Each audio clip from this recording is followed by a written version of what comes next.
Mm-hmm. All right. Now for the camera there, could you give us your name and what years you served and the regiment, division?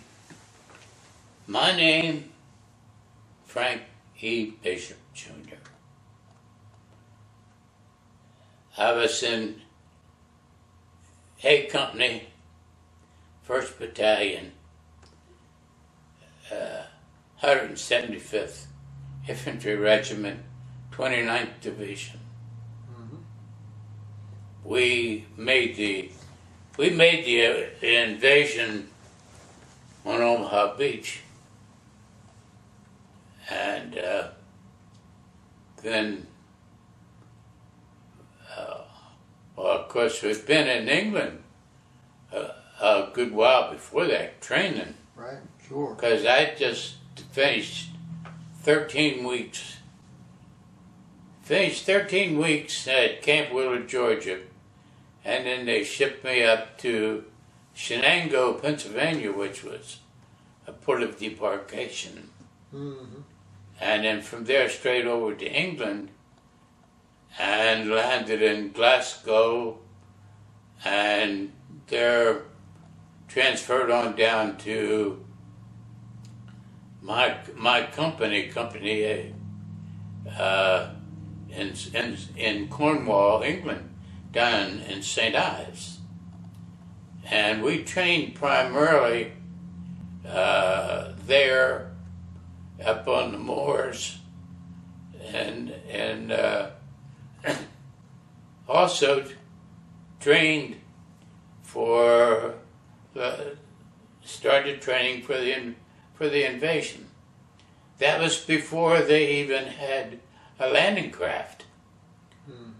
What they did was take like white tape and tape an outline of what a boat would be, and then you would take your position within the boat, the LCVPs.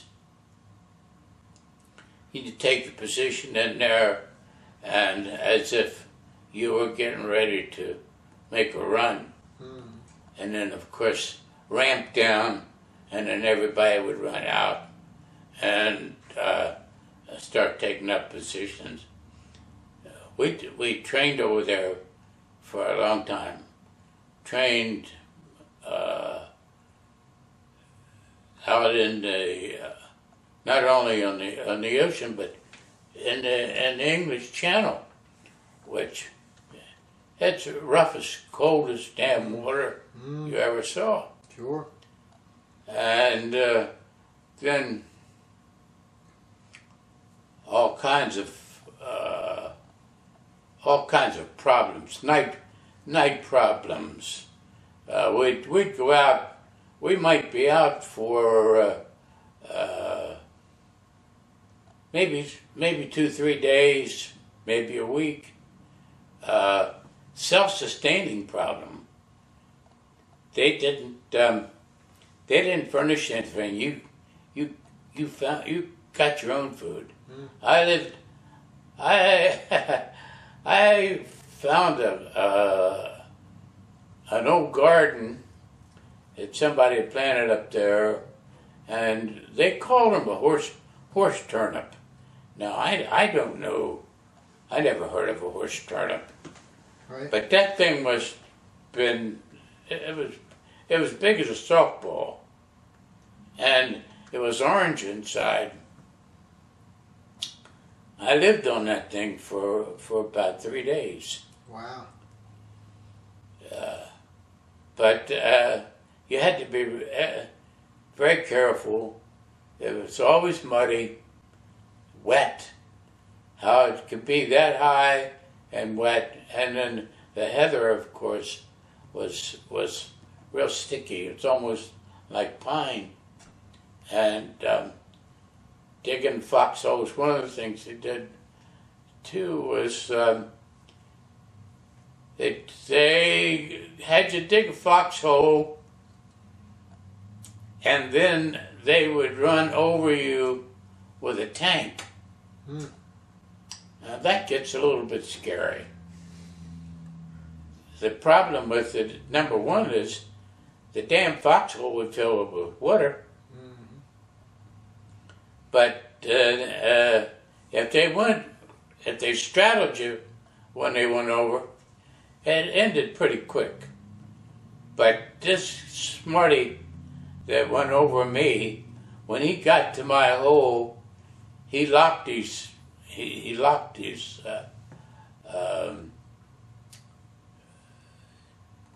tracks and spun it over my hole, and it buried me down in that damn hole in that mud. Right. Of course, he caught 97 miles of hell for it. Mm-hmm. But he thought that was funny. I didn't think it was so funny. I reckon not. But that was to give you, you could know that if a tank came, you could be under it, and it could pass over you if you didn't get caught in the tracks. Right. But we did most of our training there, and then we trained one of the exercises that we did just before the invasion. You don't. It's. I think it's still pretty much secret. It was a mock-up of the invasion for Normandy, and it's called Slapton Sands. I don't know if you ever heard of it. I have heard of it. Yep. The Slapton Sands. Mm-hmm. Well, I was in that Slapton Sands thing. I had a squad. My squad was wire cutting and demolition. I was demolition and wire cutting. What we would do to get rid of, if we had barbed wire, whatever, each one of my men would carry 3 Bangalore torpedoes.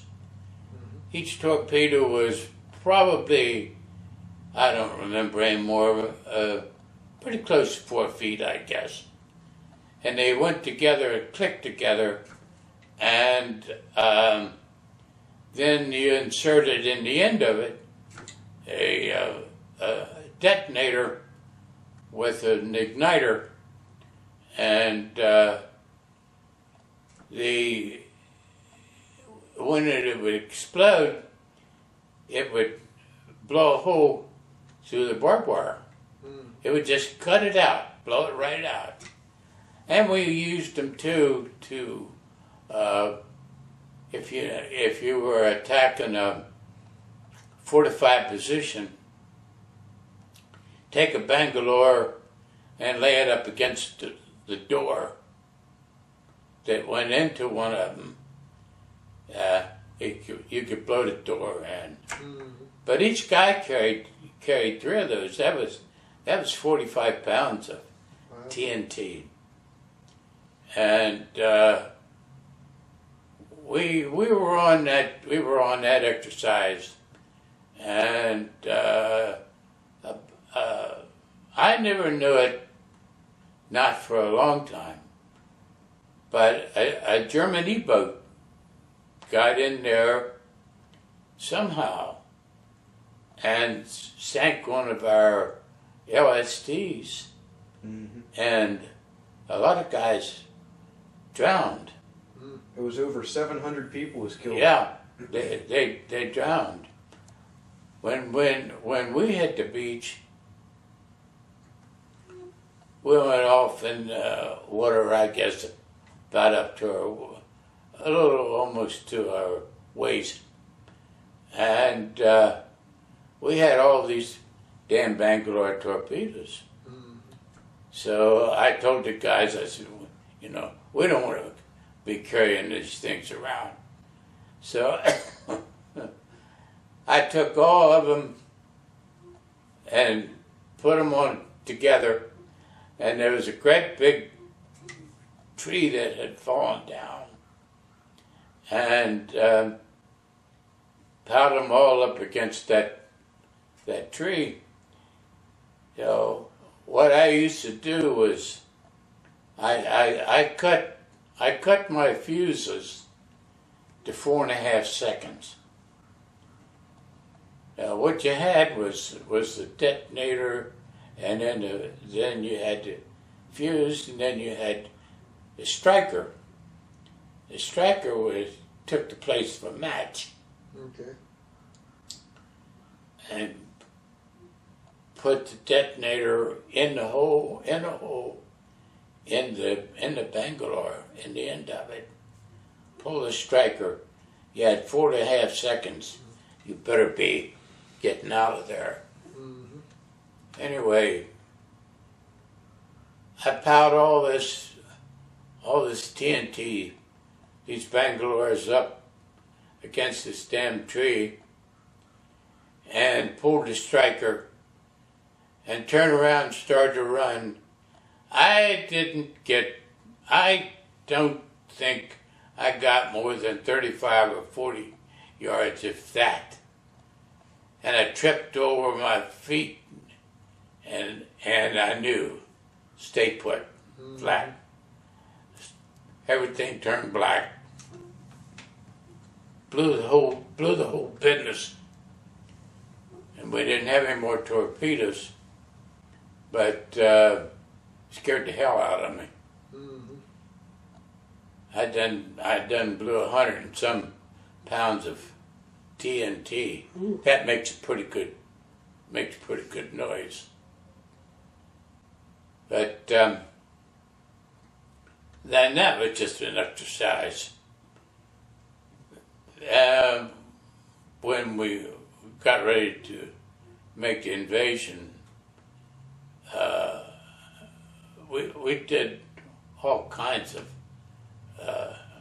night work, compass to one point to another, and like I said, we'd stay out 3-4 days, nights at a time. Did that training really help you a lot once you get? Without it, you couldn't survive. Mm-hmm. How long without it, you wouldn't survive. They taught you,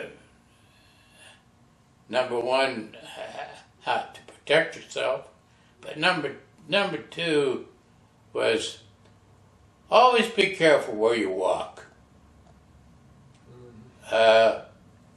When we hit the beach, and we were coming off the beach and exit the beach, I exited the beach from there's a road going off to the right and up over the hill.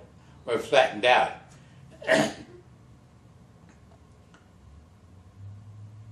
There was spaced out, and there was like a limb hanging down alongside the path, and your tendency was just to walk, into it, pass, and just push it out of the way. Some told me not to do that. I walked around it. Mm-hmm. The guy behind me walked into the bush. It was booby-trapped. Mm-hmm. He had a bouncing Betty hooked to it, and he had that thing jumped up about waist high. Tore his whole insides out. Mm-hmm. killed him quick, of course. But you always watch where you were walking, what was around you, everywhere. The trees, a lot of snipers, and of course, those guys were hard to come by. I guess the first sniper that I ever dropped, he shot our company commander, shot him in the leg. It was a fair distance away, probably 300 yards, maybe 350. Mm-hmm. But you couldn't see him. And I stood there and watched, and directly as the wind would blow, the tree would his weight would go to one sag to one side or another, and then straighten back up again. And it would sag over and straighten back up again. So this is telling me where this guy is. Not exactly, but the area that he's in. So I just unloaded the M1 in that area where it seemed like he ought to be. And I saw the rifle come tumbling down. He didn't come tumbling down. They had tied him up there and killed him, of course. But you always had to be on the lookout for anything that looked unusual. A lot of times you had to be on the lookout for things you might want to pick. You might see a pistol, see a Luger laying there, and the tendency was to pick it up. Naturally. Wrong. It might be the last one you ever picked up, because it could be booby-trapped. Or a lot of times they, especially in their minefields, they would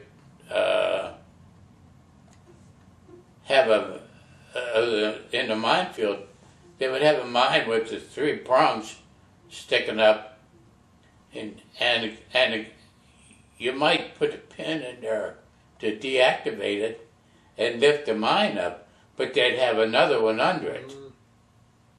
They'd have a mine on top of a mine. So you had to be careful. Minefields were a thing that probably any time we ever had to make an attack, a lot of the fields would, like, they would have a fence around there with a skull and crossbones, and they'd have a sign on there, Octoon Mining, attention mines, and you had to go through it.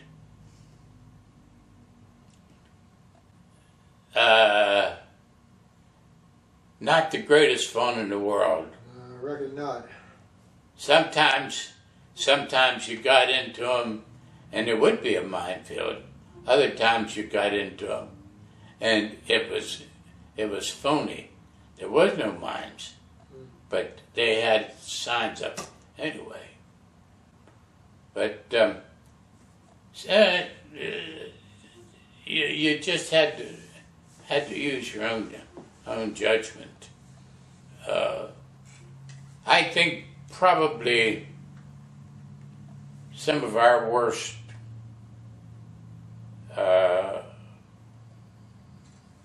times was when we were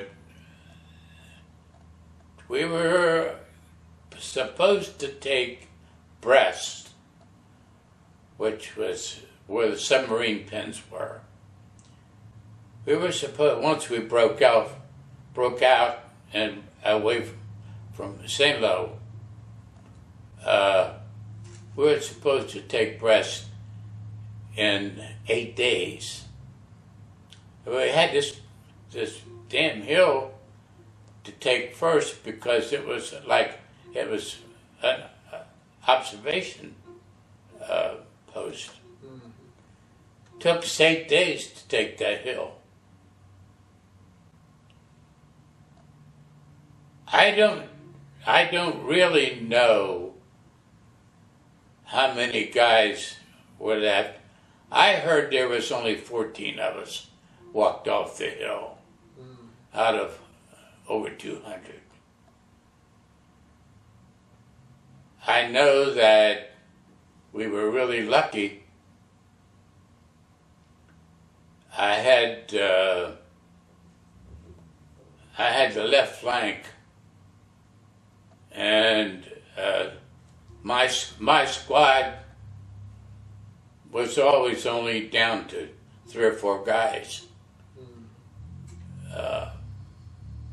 because we were getting replacements. They didn't last very long, and they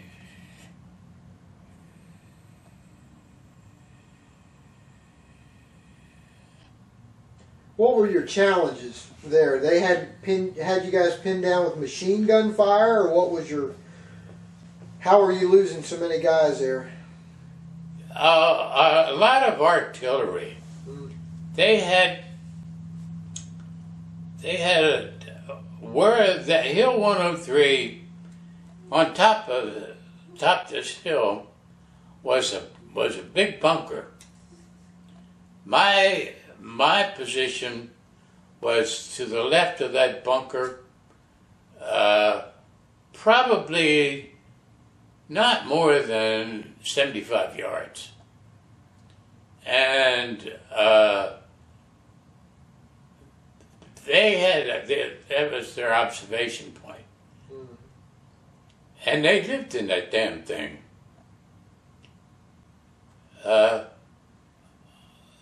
We were also, where we were, was on the range of these big guns that they had in Brest. Now, I didn't see them, but I was told by guys that beat us into Brest. They were 290s. They could raise them and lower them as the B-17s would come over and bomb them and so forth. If they heard the B-17s were on the way, they brought them down, covered them over, and of course they couldn't see them. Those shells, I seen a lot of duds. They were great. They were damn near the size of a small car. A lot of times you could hear them coming. You looked up, you could see them as they would go over your head. When they hit the ground just shake like jelly. And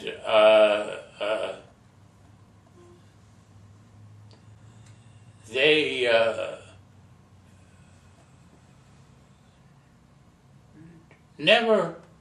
I never really saw the observer, but I know he had him there. We did ambush one patrol coming into the bunker one morning.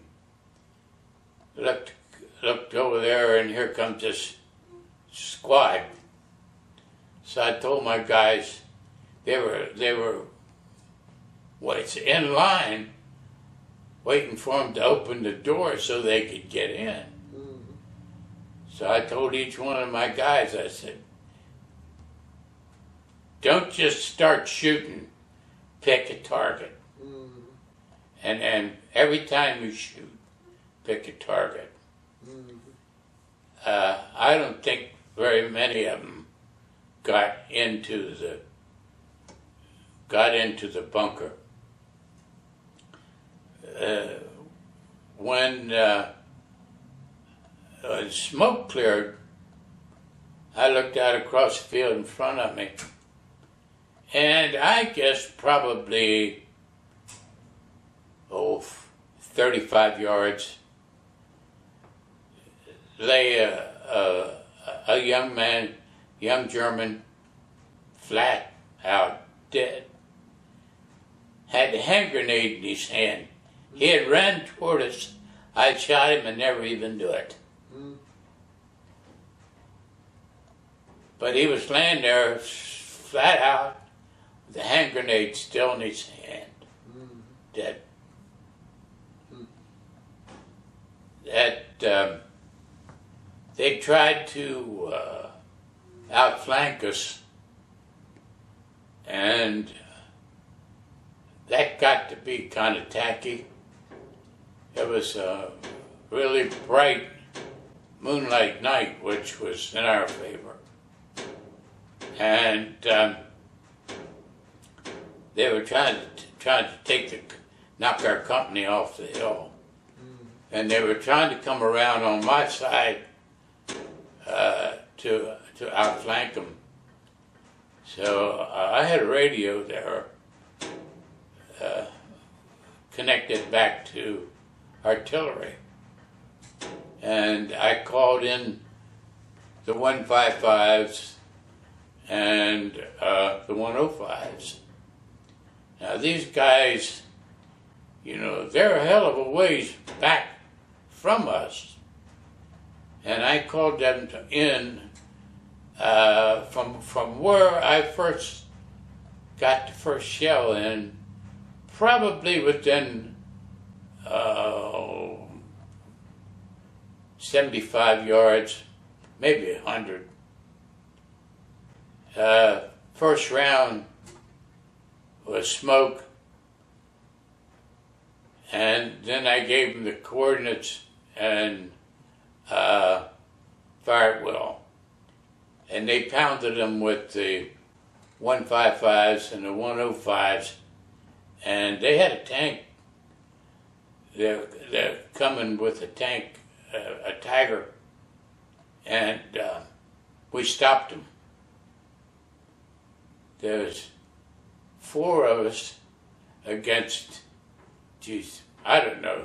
It seemed like it was a whole damn company, but right. Probably it might have been a platoon or some such thing like that. But with the 105s and the 155s, and I had 2 BARs there, and we had the 4 M1s and a whole bunch of hand grenades, and we managed to stop them. The fact of the matter is, they got close enough that I called them in on my position, and we stopped the attack, and they retreated way back, and they never tried it again. How'd you manage that Tiger? How'd you manage that Tiger tank? Well, I'll tell you, the Tiger didn't. Once when the 155s and the 105s really started to coming in, they pulled back. They got a couple of rounds off on us, shot the hell out of the hedgerow that we were there, but they didn't linger with all that artillery. They pulled back. Tiger is a pretty good big piece, pretty good sized piece of equipment. But we didn't have too much. We didn't have any more counterattacks from there. I lucked out. I really lucked out when we dug our foxholes. Of course, you dug a foxhole up to almost up to your shoulders. And behind the hedgerows.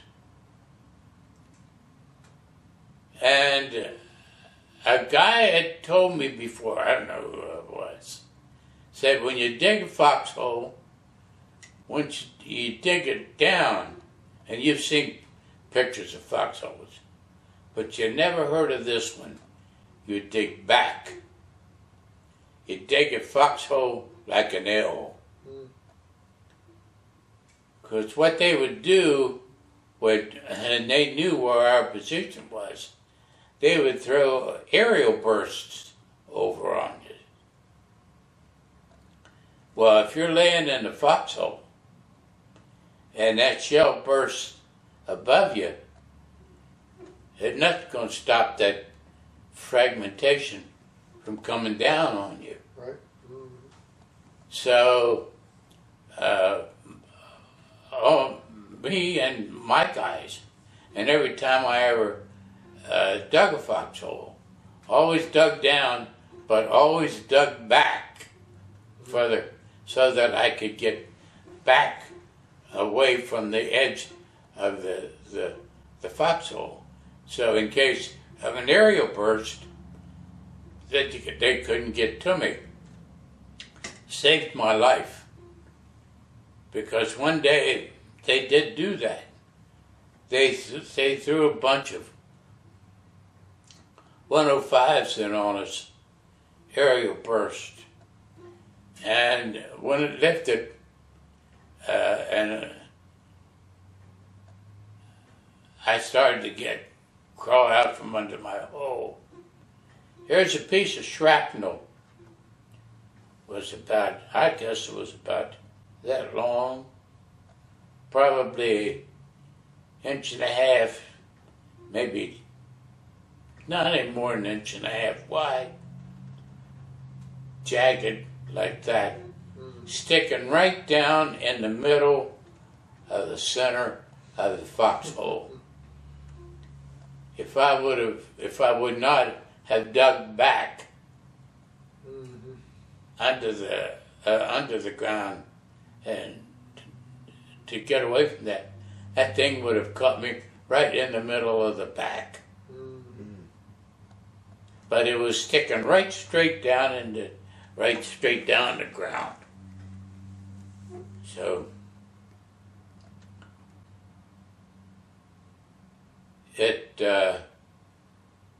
those sort of things that you learned. You learn how to cook K rations.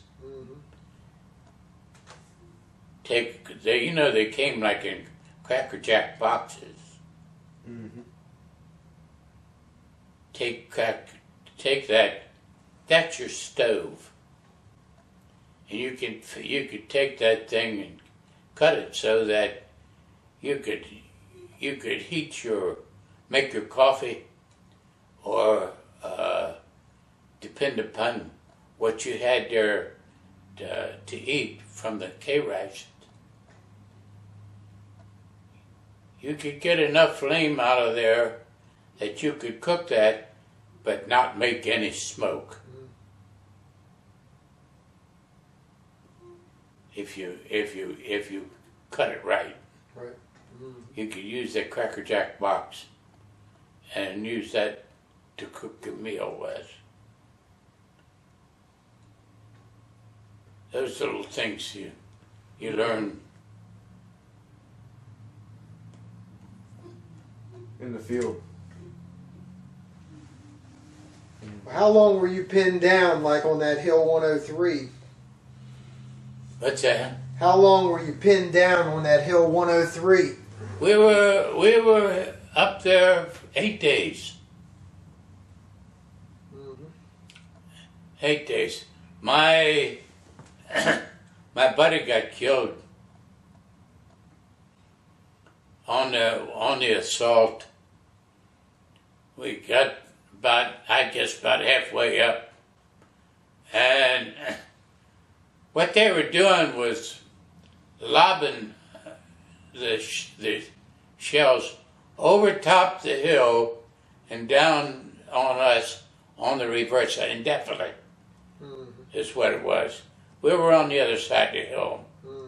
These shells were started coming over, and we started digging in. Mike Bussa was his name. He was Russian Czech. And he probably wasn't any further away from me than from me to you. Maybe a little bit further. We're digging like hell to try to get a hole. And the shells are coming in. And the next thing I know, I hear this hellacious explosion. It was all over. I looked over, and where Mike's hole was nothing. A shell had landed right on top of him. And all I found was he used to carry a New Testament. I don't know if you ever saw him. New Testament had a metal back on it, and inside the one page was splashed blood. That's all it was. It landed in the same barrage.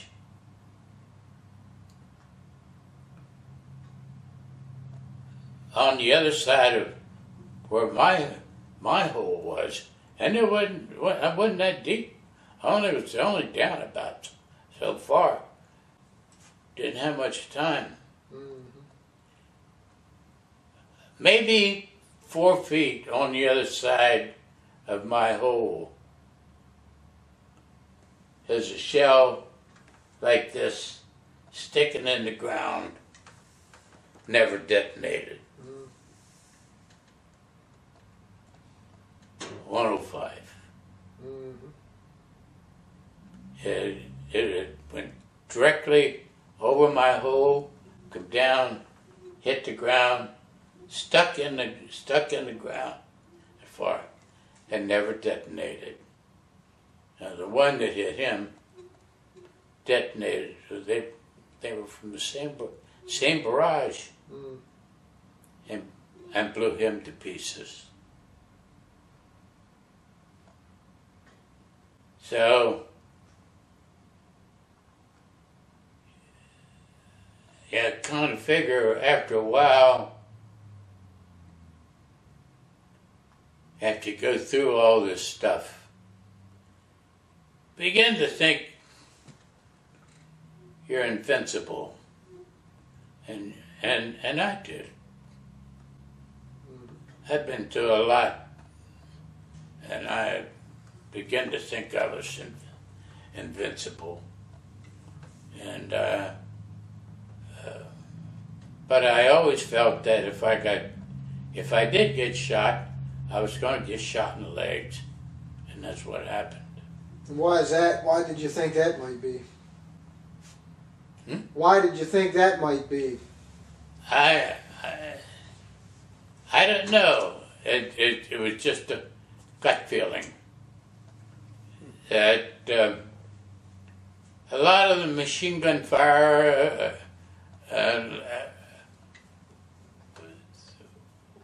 they would only fire so high, and if they fired too high, you would be under it. But if they would fire like waist high, whatever, there wasn't much way you could get under it except crawl. But I felt that if I got hit, I would be hit in the legs and I wasn't standing up when I got hit. I was down. We were in Germany in the Siegfried Line, and we were having some problems. They were shooting the hell out of us, and they had an observation post that they couldn't seem to get at.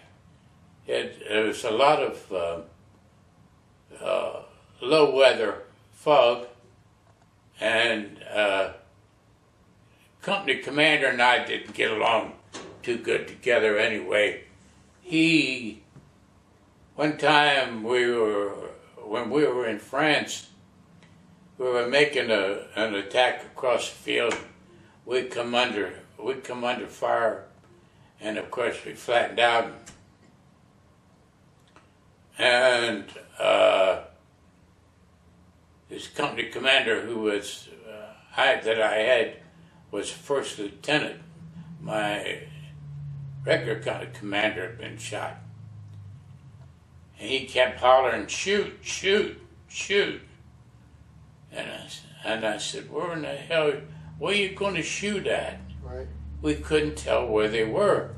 They had of course, their rifles used smokeless powder, and it was almost impossible to tell where they were. You take an M1 rifle, or you take the machine gun, and you cut loose. There's a cloud of smoke come right from them. They spot you right now. Mm-hmm. I said, "What the hell are they going to shoot at?" "Shoot, shoot."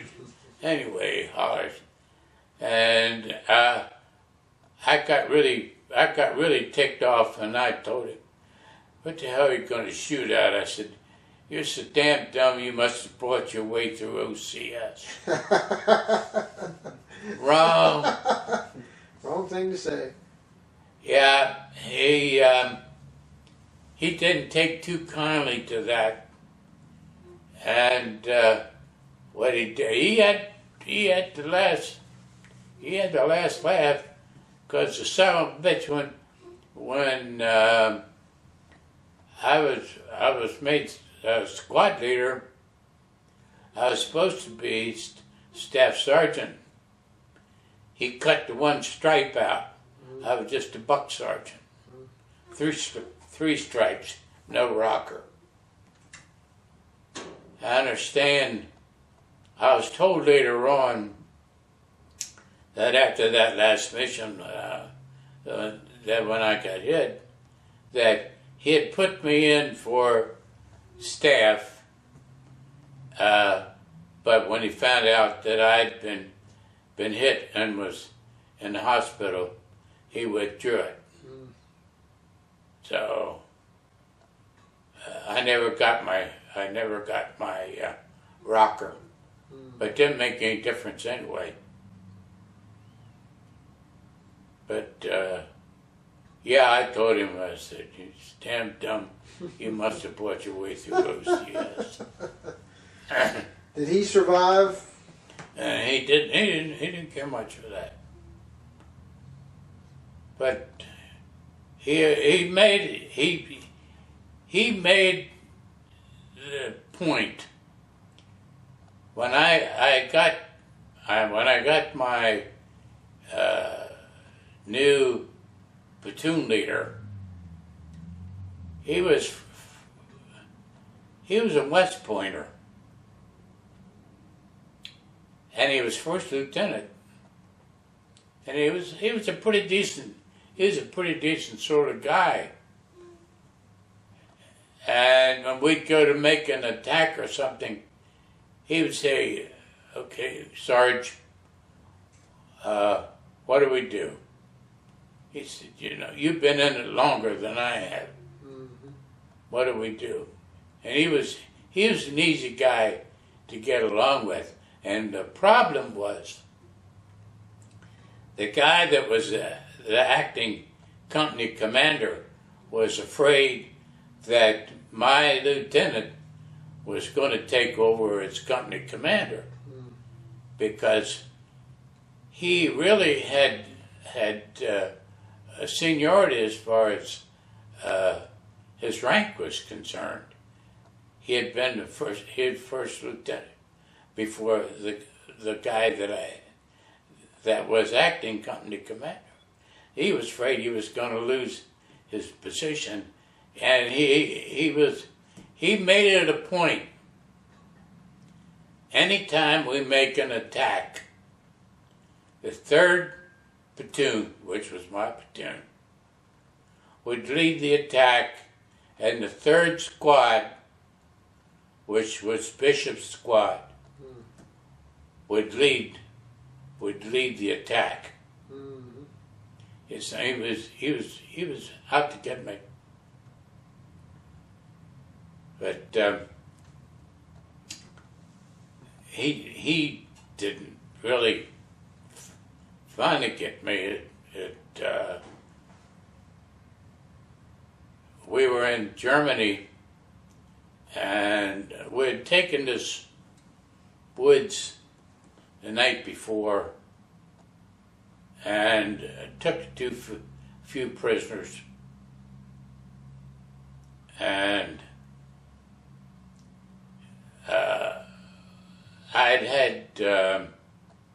he gave me I had a pair of 50 calibers that set up for final protective line early on. And finally, he came to me. He wanted me to infiltrate.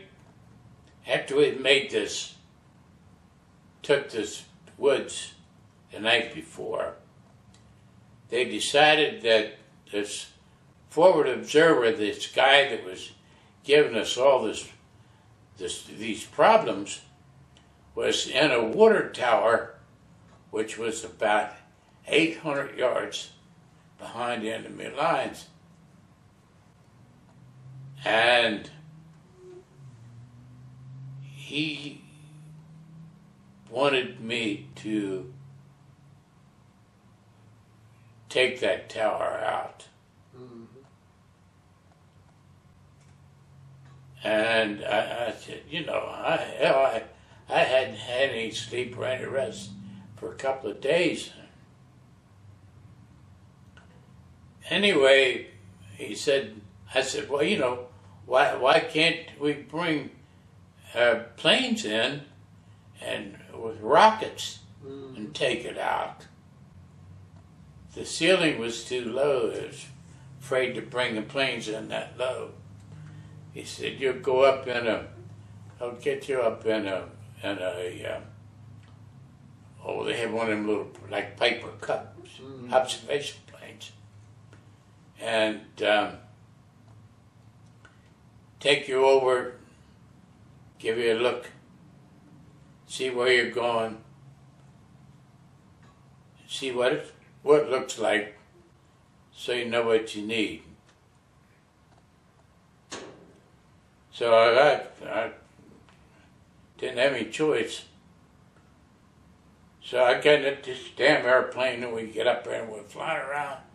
Of course, these guys are I'd get him down real low, and they were putting bullets through the fuselage of the airplane, and finally, the plan was,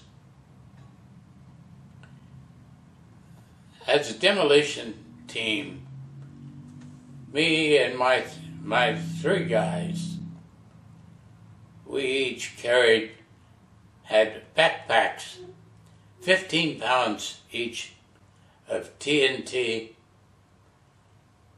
and 4 thermite grenades, plus our hand grenades, plus our M1 rifles and a bandolier of ammunition.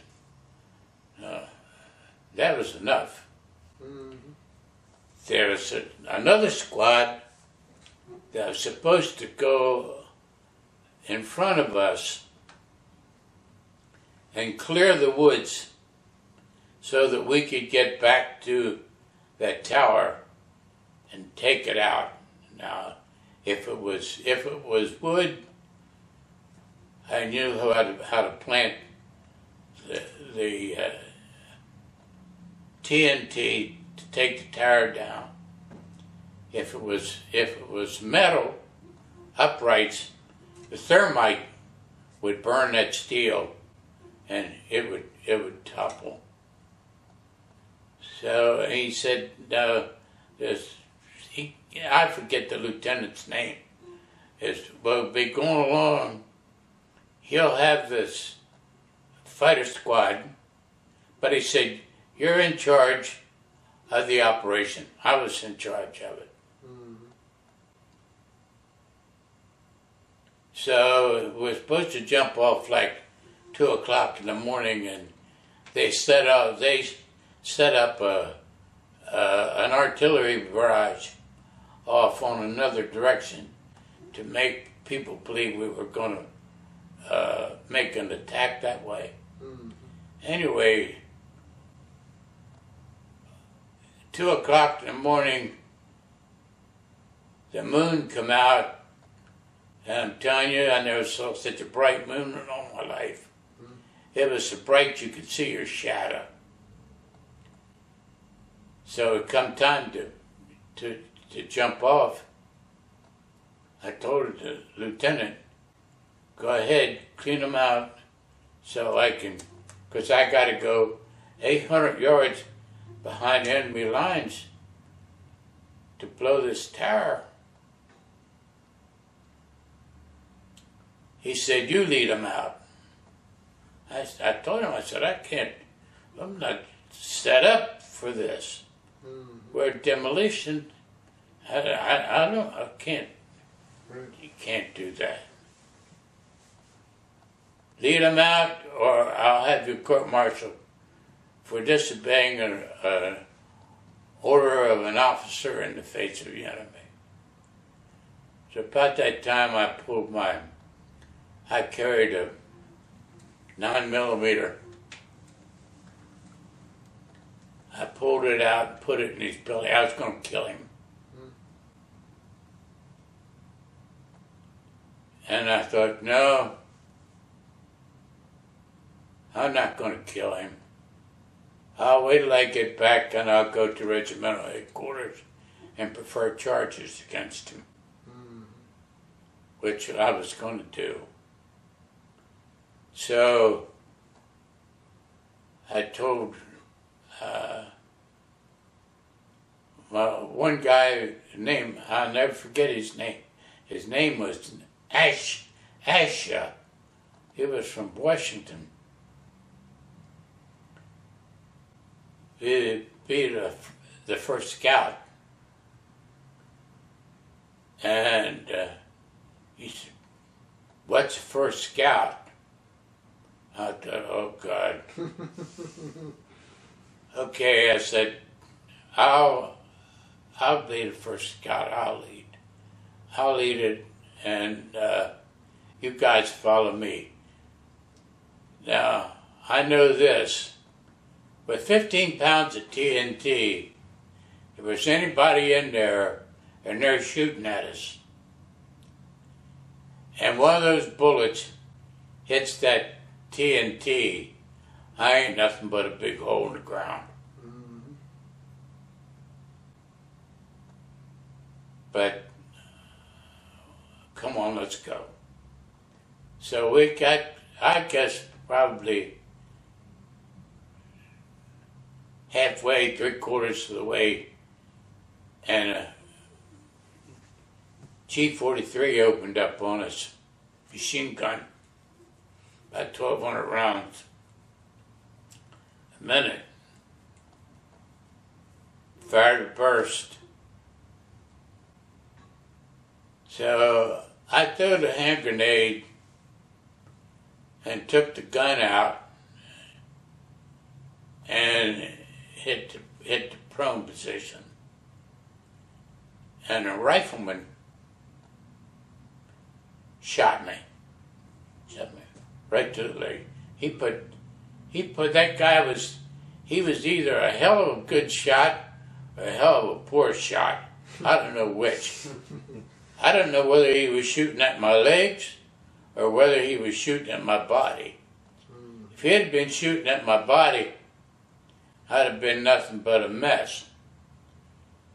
But he put those two bullets, they weren't any more than probably 2 inches apart. And the first, they were dum-dums. The first bullet I felt hit severed the femoral artery in my leg, and the second bullet hit the bone and shattered it out.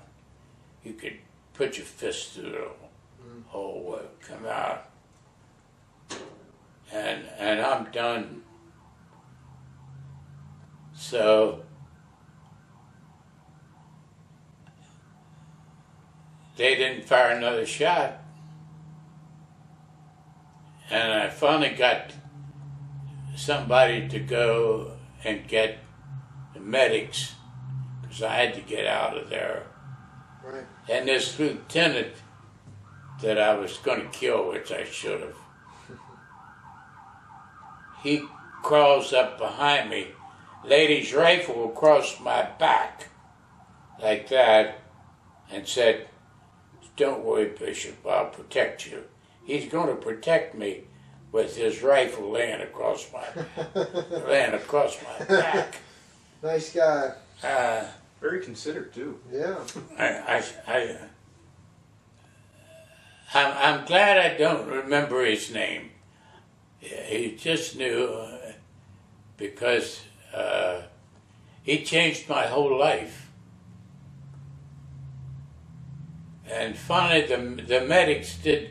When the medics got there and got me back to the aid station, luckily enough, there was a doctor there, and there were 2 German prisoners laying there on stretchers, and of course, as far as I was concerned, they were Germans, and even though my leg was just dangling, I started to crawl off that litter, and I had my stiletto, and I was going to do them in, but luckily they got me just in time, or I'd have killed them both. Mm-hmm. Yeah, the guy got himself a hell of a nice souvenir, I can tell you that, because that was a real nice real good piece of equipment. I bought it in London, and it was a really good stiletto. But I passed out and came to later on. I looked up at the doc, and they had blood going in one arm and blood plasma going in the other arm. I looked up at him and I said, "How much time did I have?" And he looked down at me and he said, "Less than a minute."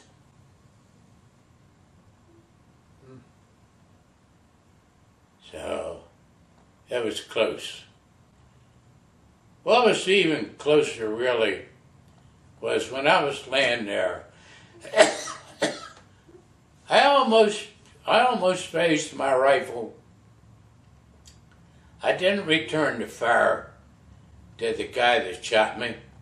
I raised my rifle, and I knew where he was, and I could have got him. But I thought, suppose I miss, and he hits that TNT on my back. then that's the end of it. Yep. So I laid the rifle down, took out my pistol, and put it up to my head. I thought, I'm not going to die. And I took safety off, and I had that pistol up to my head.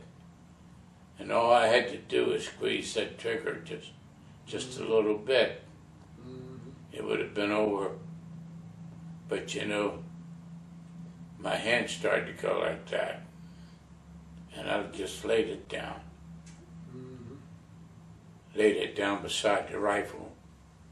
And they got me out of there. But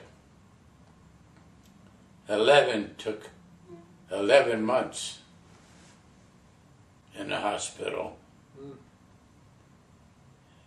They put me in I was in a body cast, clear up to here. But that was a long time before they got me back to England. They had months, I guess weeks, in there I don't know anything about. And had no idea. They took, I do remember the first amputation, they took my foot off. The doctor come in and he checked it and he's for feeling and so forth, and there was no feeling there. It was dead.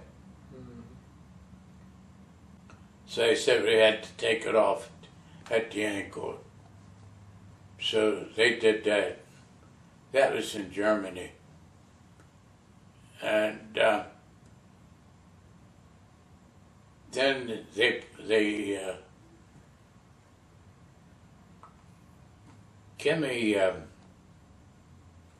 spinal injections to try to stimulate the blood flow down to the leg. Thought maybe they could bring it back. Right. That didn't work. And then finally I wound up on a train. They were going to send me back to England. And I don't know how long I was on that damn train. Well, from Germany, clear down to Paris, and from Paris to a port.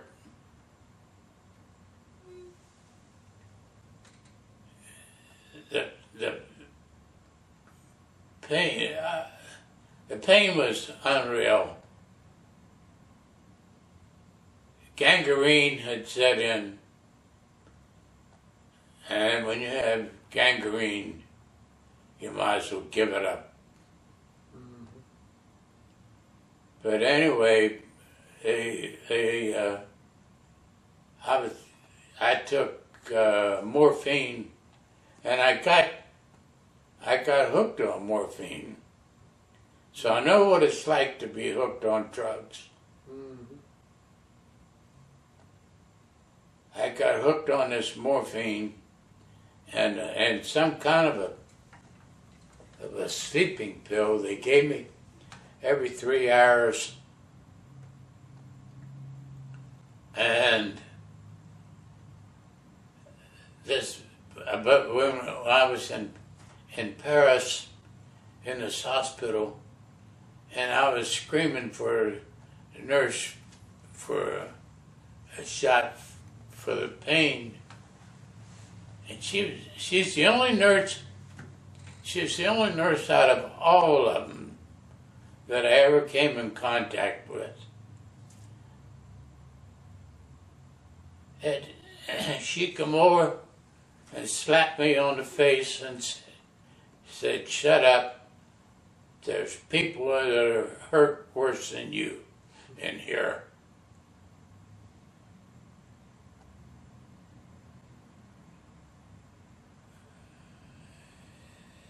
not true. But anyway, I got out of there the next day, and they got me on a boat and over to hospital in Southampton. The weird thing about that is the hospital in, they told me later on, the hospital in Southampton didn't really belong there. I said, no? He said, no, this hospital was supposed to be built in India. And the hospital that was in India was supposed to be the hospital that was there. Yeah, great. But anyway, later on, as funny, the doctors, they kept me sedated for long periods of time, every day, check out. One of the things that they did, if you can imagine this, in the cast, up to my armpits, I could feel this movement down in there. They had put maggots down inside that cast, and the maggots were in there to eat the dead flesh from my leg deteriorating. That's a kind of a sickening thought. Yeah, I've heard of that before. Mm-hmm. But yeah, it was done. I was talking to a doctor not too long ago, and we got to talking about that, and he said, yeah, he said, they still do that. Is that right? But just imagine laying there in bed with a steel pin through my knee and what they call traction. With a steel pin through my knee, and then 2 ropes come down and a weight on the end of it, which kept the leg straight out like that from where it was shot up. But eventually they decided that the whole thing had to come off, and the doctor said that, asked me, he said, we're going to have to take it off. You want it off up in your hip, or you want to try to take it off where you were shot? And I said, well, what's the odds? 60-40. I said, well, hell, 60-40 is not too bad. I faced 60-40 a lot of times. 60% against you, he said. 40% it might work. Well, we'll do it anyway. So we did. And it worked out, but it was a long, painful job. Later on,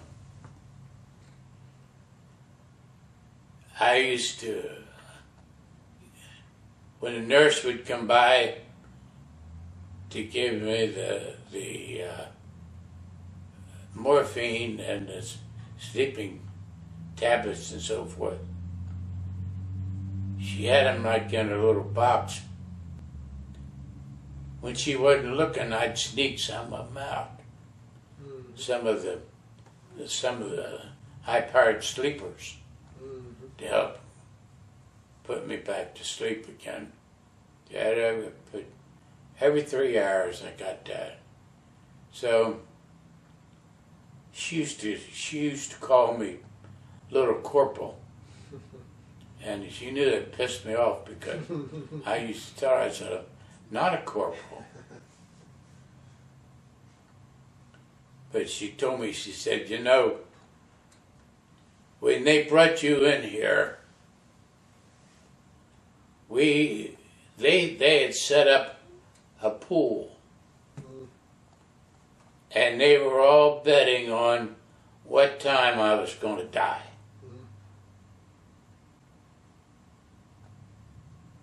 I said, I foxed you. Mm-hmm. But yeah, she said they had set up a pool as they got me in there that evening. They set up a pool as to what time I was going to die that night. You won that bet. You won that bet. Yeah. You outfoxed all of them. You probably outlived them all too. Yeah. So I cheated them, and I had a hard time with the morphine and stuff.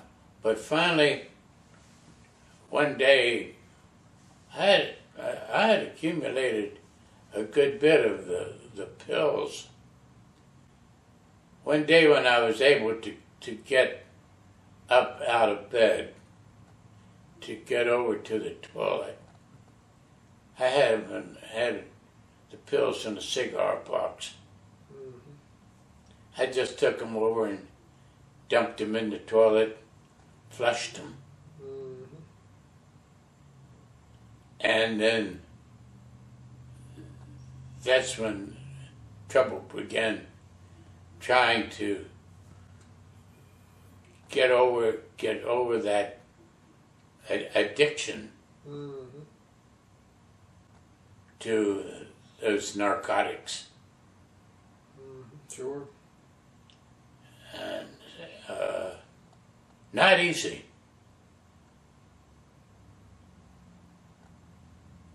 How long did it take, do you think, to truly get over it? To get over it, it runs in my mind, it took me a long time. It took me a long time.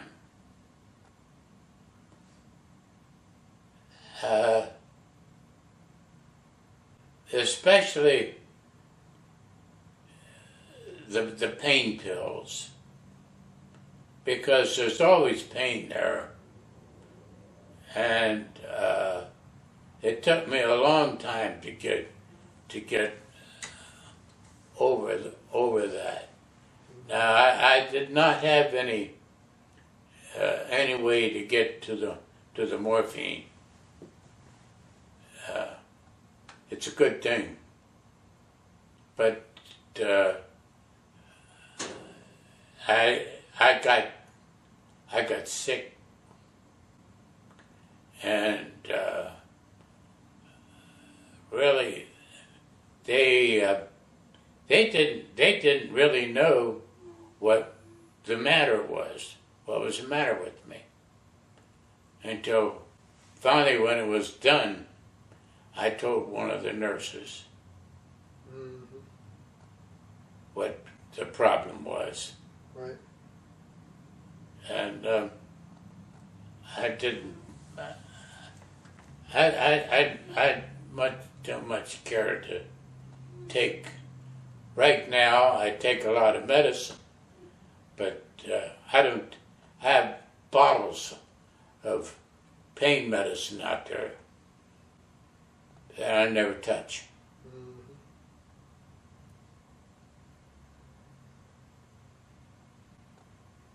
But especially this kind of weather, this bad weather, especially, you get this pain and what they call phantom pain. You get this pain in your foot that isn't there.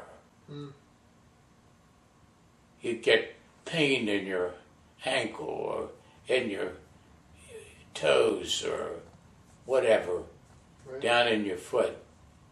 It feels like it's right in your foot, but of course there's no foot there. Mhm. But you still got the pain there, and it feels like that's where it is. Mhm. And they call it phantom pain. When did you get a leg then? How did that process work? What's that? How did the process work as far as getting another leg and all that? Artificial. Artificial leg. How'd you get that? It goes clear up here. Did you get that soon after? I got the artificial limb when I got back to WWII Hospital in 1945. Mm-hmm. And they were really, at that time, they were really very crude. If you can believe it, the first one that I got was hand carved out of willow wood. Mm-hmm. And didn't work too well. They didn't last me too long. I was very once I got discharging and back in pretty decent health. I'd go through one of these things in about 3 years. Mm. Sometimes less than that. Is that right? I'd wear it out. They weren't that steady. They didn't fit that good. The technology was not that great. J.E. Hanger Corporation in Baltimore was the company that made them. The fact matters. The guy came to the house and measured me for the first one, sitting out on the floor in the kitchen to make a silhouette and so forth. Right. But the willow didn't work too well. The first GI the first GI leg was made out of. It was almost damn near like plastic covered cardboard or something. It was not a very good piece of equipment. Fact of the matter is, it broke in half. I was on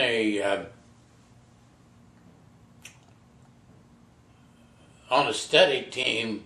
They sent us up to New York to study the artificial limb, the way it works, and so forth. So forth. At that time, they didn't have that type of cameras and so forth they have now. I don't know if you ever saw I don't know what you call it, a stop-action camera or not, but it takes pictures, but they're still pictures, but it's like as it moves along, Right. like that. I worked with the guy was named Jean Millet. He was right in Times Square. And I worked with him I was up there for about a week or so. And was the second day, I think it was the second day I was up there. The bolt that goes through the knee broke. And I was down. They called Washington. They put one on an airplane. They flew one up. They flew an airplane up with a boat. Wow. And I put it together, and we worked. We worked on it up there then. And as things got better, and they finally made them out of fiberglass. And mine were made, I had mine made extra heavy because of my activity. Right, when my brother and I were fishing up at a little pool, we were carrying the damn boat up the steep hill to the railroad, over the railroad tracks, to get it up to the truck. He had the front and I had the back, and the damn leg broke right in the middle. And I had to crawl up the bank and into the truck then, finally. But this new equipment that they have today, they're what you see on television. They call them skeleton type units. I wouldn't want one of them.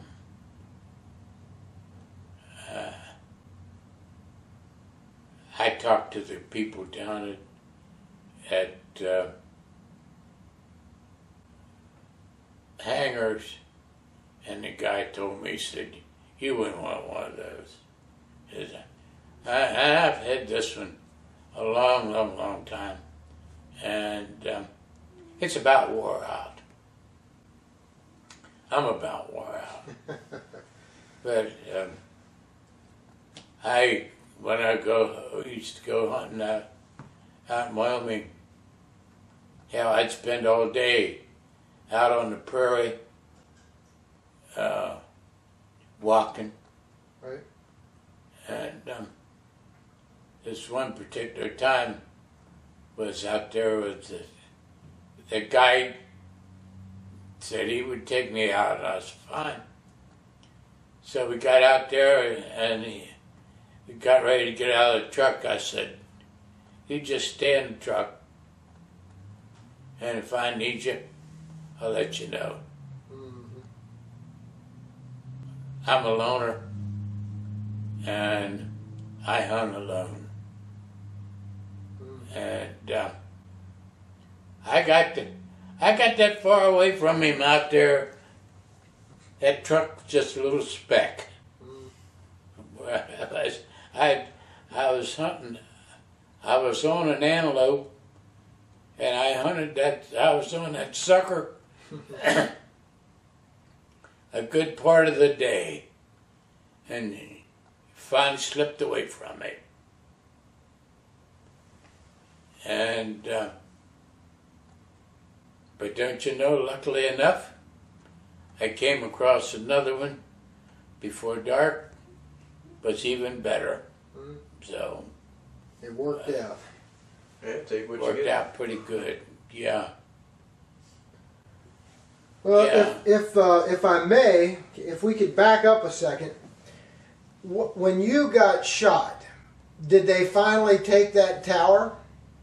Did you ever hear the end result of that mission? No. I lost all contact. I lost all contact with them. I have no idea. I seriously doubt that he survived. I seriously doubt that the guy that shot me survived. Because it was not too far out of Aachen. Okay. And I don't know. I lost all contact with him. And it's like I say, as far as I know, I'm probably, of the original company that went in, I'm probably the last or one of the last alive. Because we had, you know, out of 206, we were always getting replacements, and my squad, I was supposed to, well, it was supposed to be 13 of us. I never had more than 4, maybe 5 guys. The one guy I had was cut from Greece. He and his friend, they had been in the Grecian army, and of course they were fighting the Germans down there. He had been taken prisoner. He was on a boat. They were taking him somewhere, and the boat got torpedoed, and they picked him up, and somehow or another he got in the American army. He told me he was a major in the Grecian army. And he's the one that he didn't last 2 days. I used to carry my hand grenade. You know, you see pictures of guys with hand grenades hanging on their chest. That's bullshit. You don't hang hand grenades on your chest.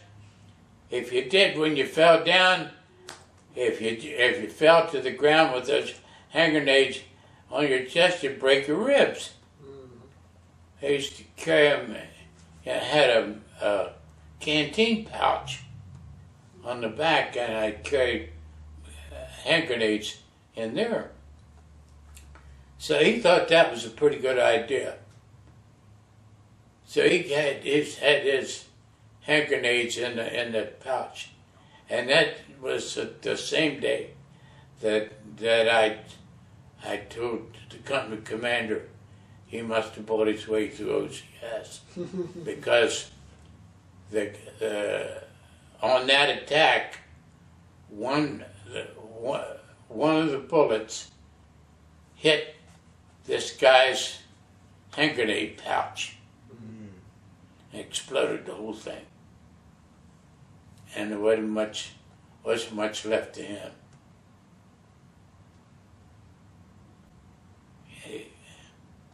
He killed 3 of my men, and we had all kinds of close ones. You know, it was like second day. We were attacking a fortified house, and there was machine gun firing and we were rifle firing, and we were coming across this field, me and 4 or 5 other guys, and here come these 2 airplanes, Hawker Hurricanes, British. Saw smoke coming out of the guns. Said, "Oh, well, you guys are going to get it now." They were going to get it all right. They were shooting at us. Wonderful. They caught us out in the field. They thought we were Germans.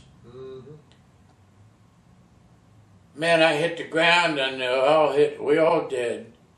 And when I got up, there was two 20mm shells had hit between, when I hit, I spread eagle.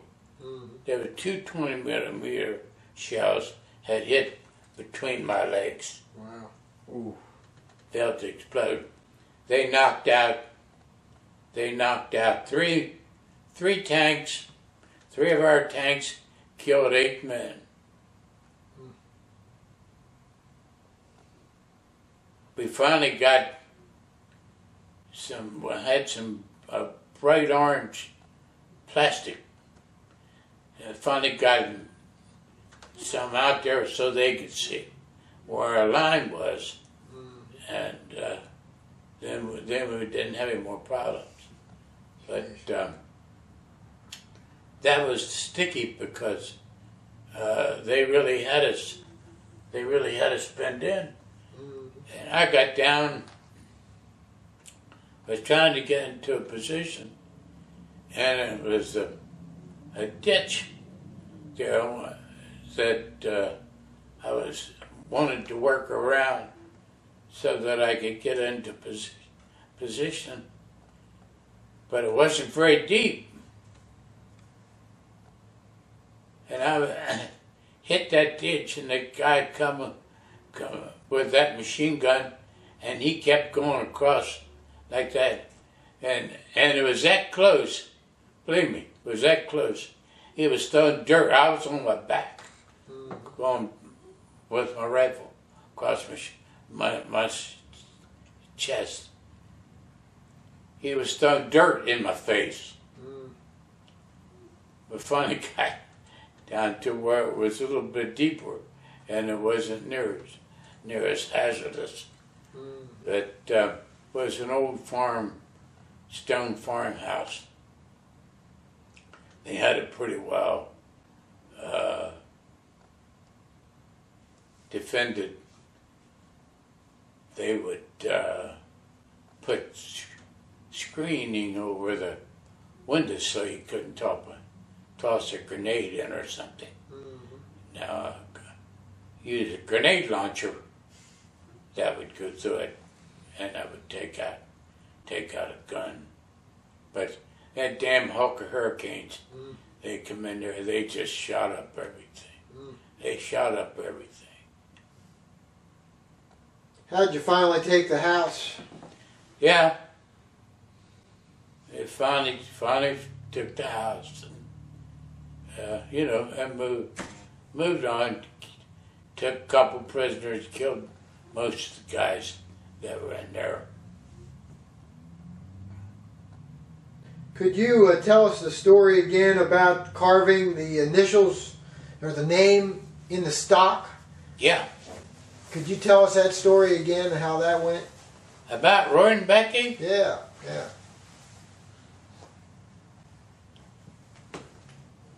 Yeah.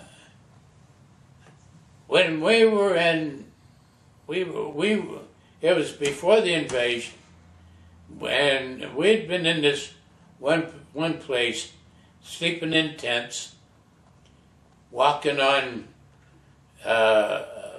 metal treads so as not to make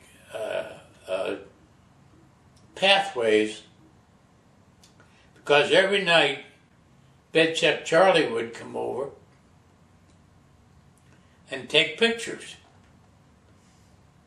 of our area and see what the activity was.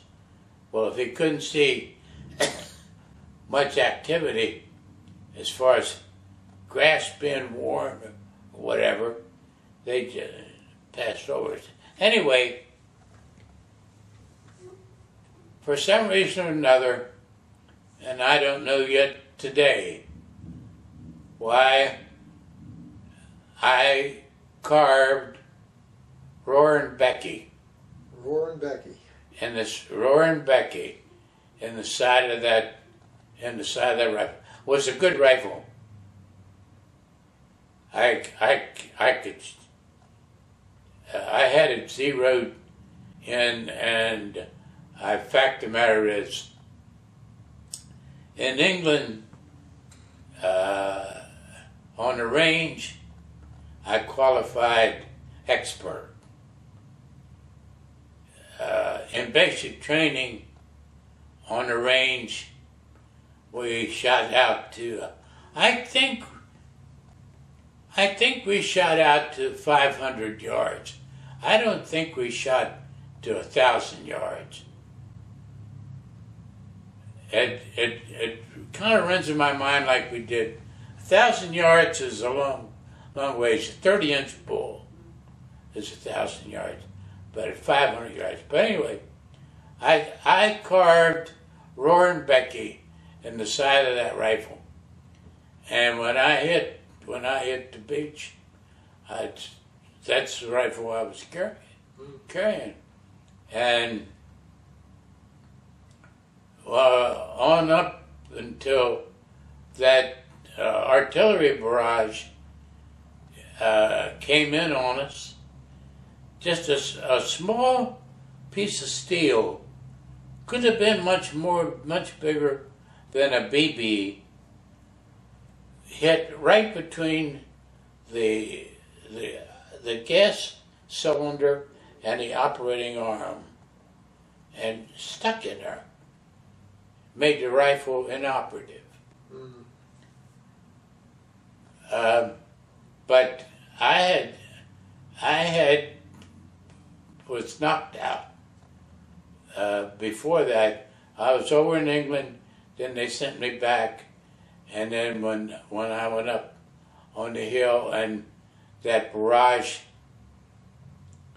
disabled my rifle, I went back down to the aid station to pick up a rifle, and there it was, Roaring Becky. I couldn't believe it. The guy that got it after I had it, apparently he got knocked out, and it was there at the aid station.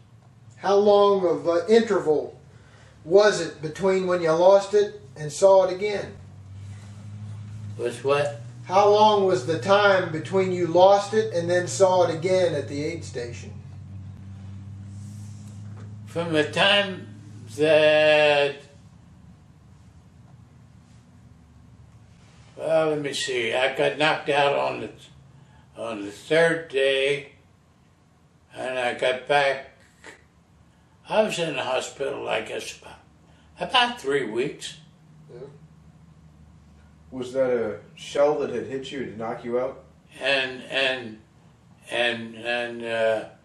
when I rejoined it, and it was probably about 3 weeks, maybe 4 at the outside. And what put you out of action that time? Bullet in the right leg. Sounds like. Now, was that when, could you tell us again, you told the story about walking upon that machine gun and doing the rabbit. Never touched me. What's that story? Could you explain that again? Yeah. That's when I was coming back from the aid station.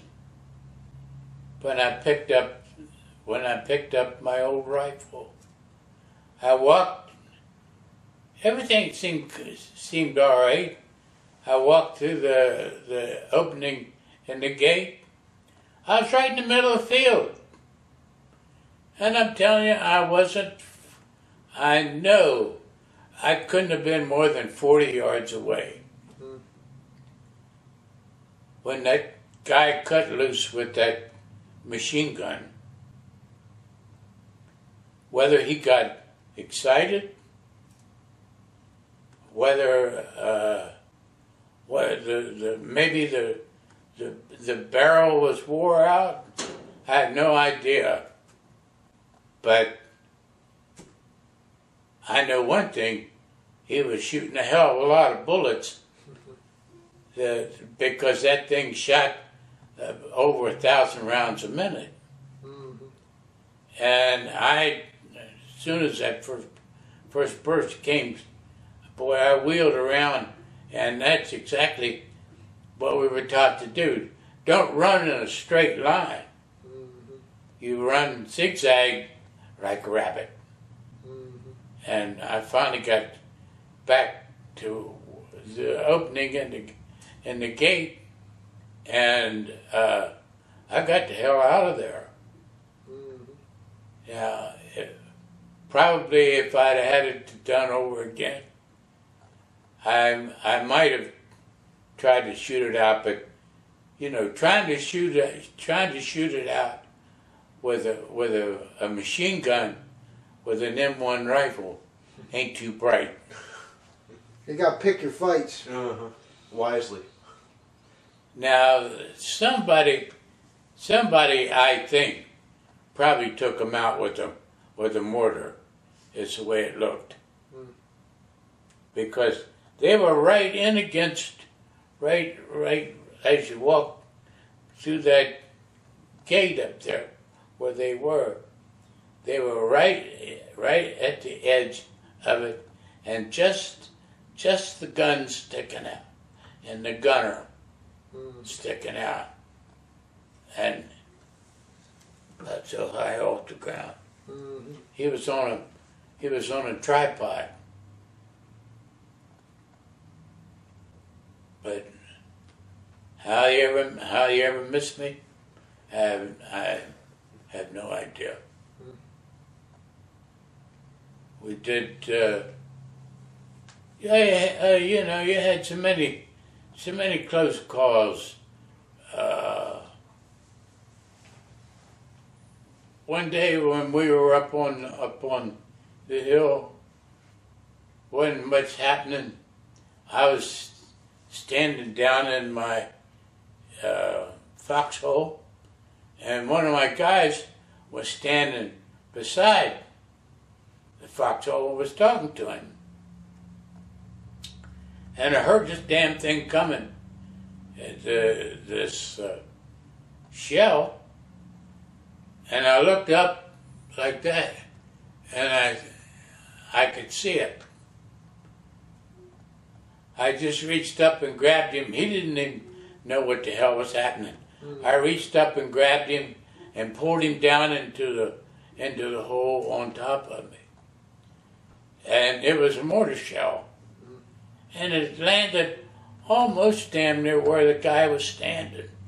I think if I hadn't have grabbed a hold of him, it might have hit him on the head. Wow. But it hit and exploded right beside the foxhole. But of course it didn't hurt us because I had a good deep foxhole anyway.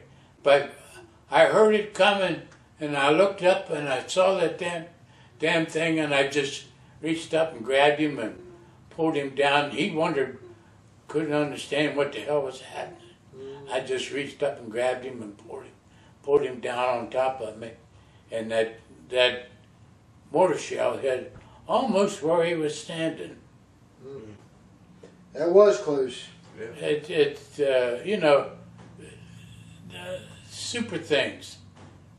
Other things where I was positioned, there was a sunken road come up to my left side of the hedgerow. It opened up out here where that bunker was and all. We're standing there one day. All of a sudden we hear this damn explosion. What the hell was happening? It was on the road, on the sunken road. What had happened? Some crazy ass lieutenant, I don't know what he was doing there, but the Germans had put mines on that road, and what they did, they put one on each side, connected them with a board, and covered them with dirt. And he stepped on one of these mines. When the thing went off, took both his legs off, right here, took his arms off here, and it was just like somebody took and just took his face and just pushed it off like that, and all that was left was his hair was hanging down over what used to be his face. Have no idea who it was. But I knew one thing. I knew that we weren't going to get attacked from that angle that they had in mind. They were Right. But yeah, they put mine here, connected with a board. You step on the board or stepped on. He must have stepped right on the mine, and just took both his legs off right there. The only thing that was left of him was his trunk, and that was it. He couldn't even. He had no face, nothing. It just took his face right off. Had no idea what the guy was even doing there.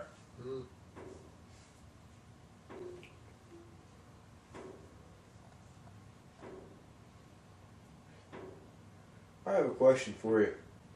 I was wondering if you could maybe talk us through what happened on D-Day. To what? D-Day. Did you land on D-Day? On D-Day. Yeah. Yeah. We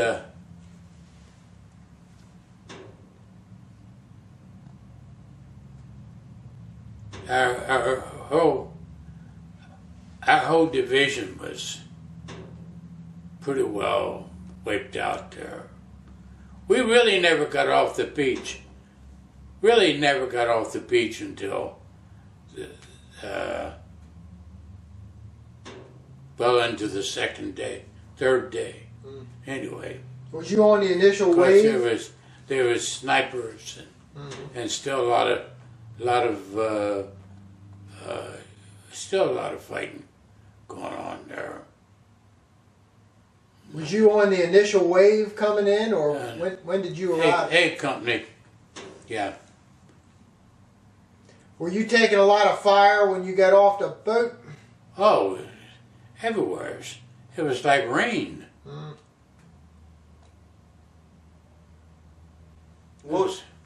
You had no place to hide.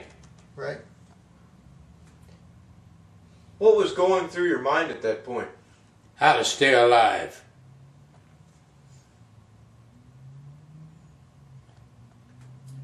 And if you could get up to that wall, and you get behind the wall, you had some protection. Otherwise, there was no protection from the water in. Did you guys use any of those Bangalores? Did you use those Bangalores to move, or? When we were going in, off the boat, we had Bangalores. I got so sick that my Bangalores, the whole damn thing, went over the side. You can't believe how rough that channel was. When I got down to the bottom of the rope ladder, there wasn't any boat there. I was up here like this, and the boat was down here like this. There's only one thing to do, and that was just to let loose and just drop down. It's a wonder it didn't go through the bottom of the damn boat. But and I don't know what the swells were, but and some guys lost their balance and got in between. They went into the water and got between the LCVPs and the LSTs, and got seriously injured or drowned. Rope ladder is not the easiest thing to climb or to get down on. How far did you have to go to get to the beach once you got down that ladder? To get to the beach from the boat? Yeah. Jesus.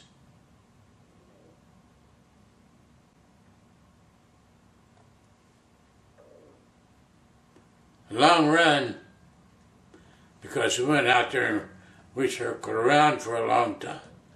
We went in and I don't know, hell, mile maybe.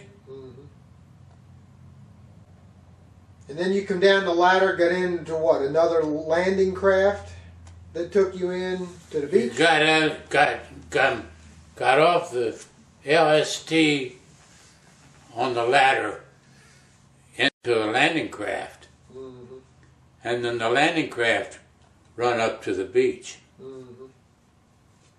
Ramp down, you run out.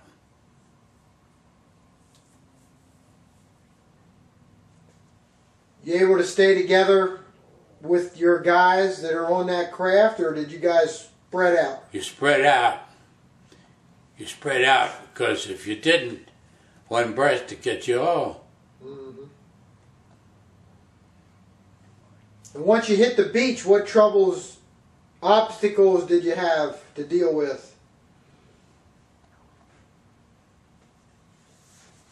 How far? Well, obstacles. What type of problems did you run into when you get off of that boat to get up to that wall?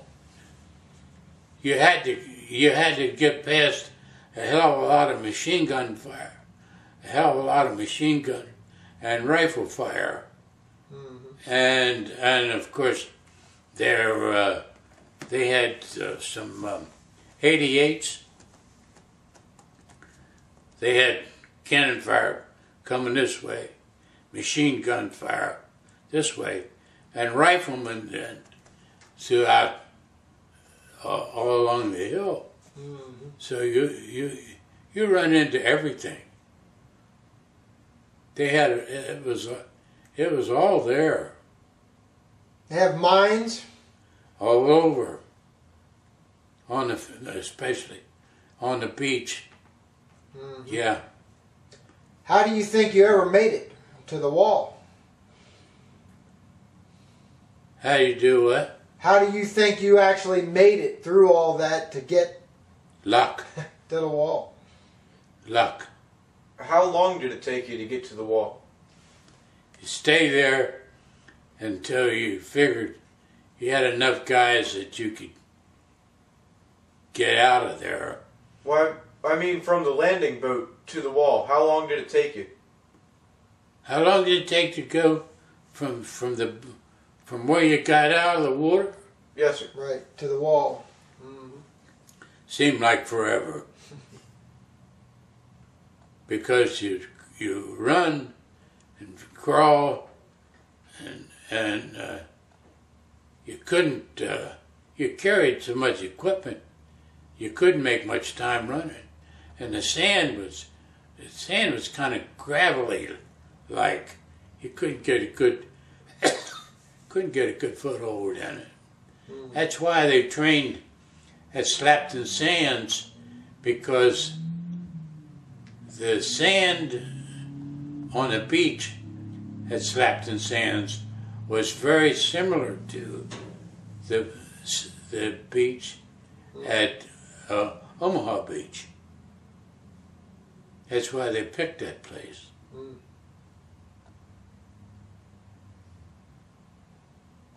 So what do you think, a matter of minutes, or did you get pinned down for some time to get to the wall? No,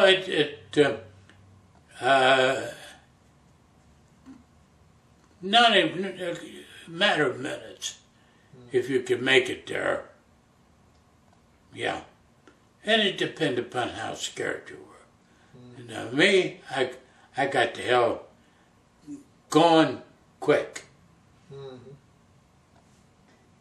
And just up against their flat. But there was a lot of stuff coming down. But there was more machine gun fire. And they had artillery coming in. And a lot of those LCVPs, they had them zeroed in. As soon as that ramp went down, a shell right in the where the ramp was, right in the boat. There's bodies everywhere.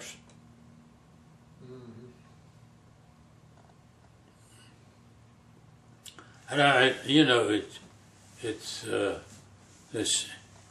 like even this second day. Second day was damn near as bad as the first day. Is that right? And why is that? Because you had to be on the lookout for everything.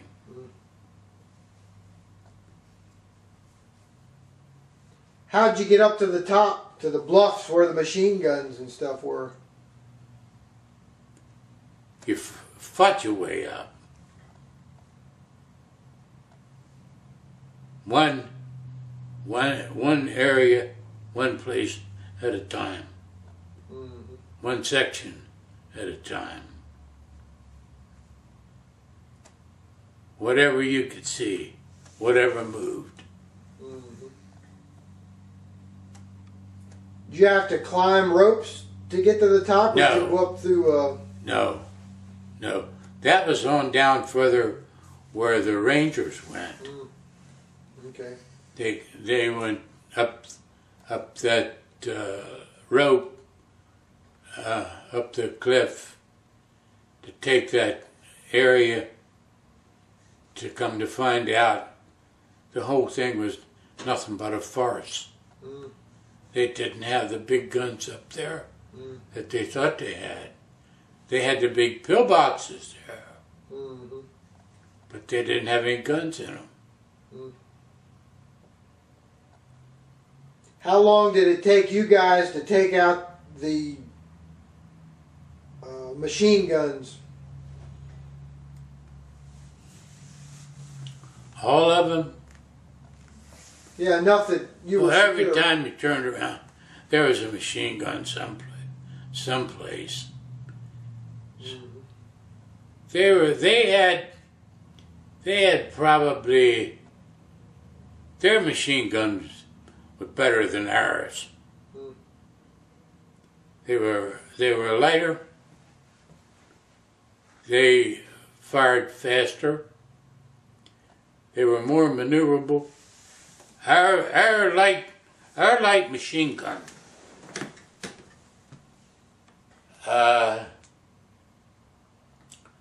took at least 3 men. You had a gunner, assistant, and an assistant gunner, an ammo bearer, or 2 ammo bearers. Well, those guys, their machine gun, he could pick it up. One guy could pick it up and carry it. Another guy carried ammunition. It was they were built a lot on the lines of our BAR, which was just as deadly, but didn't. They only held 20 rounds to a clip, but and they weighed 21 pounds. But they're very maneuverable, and they could move them from one place to the other.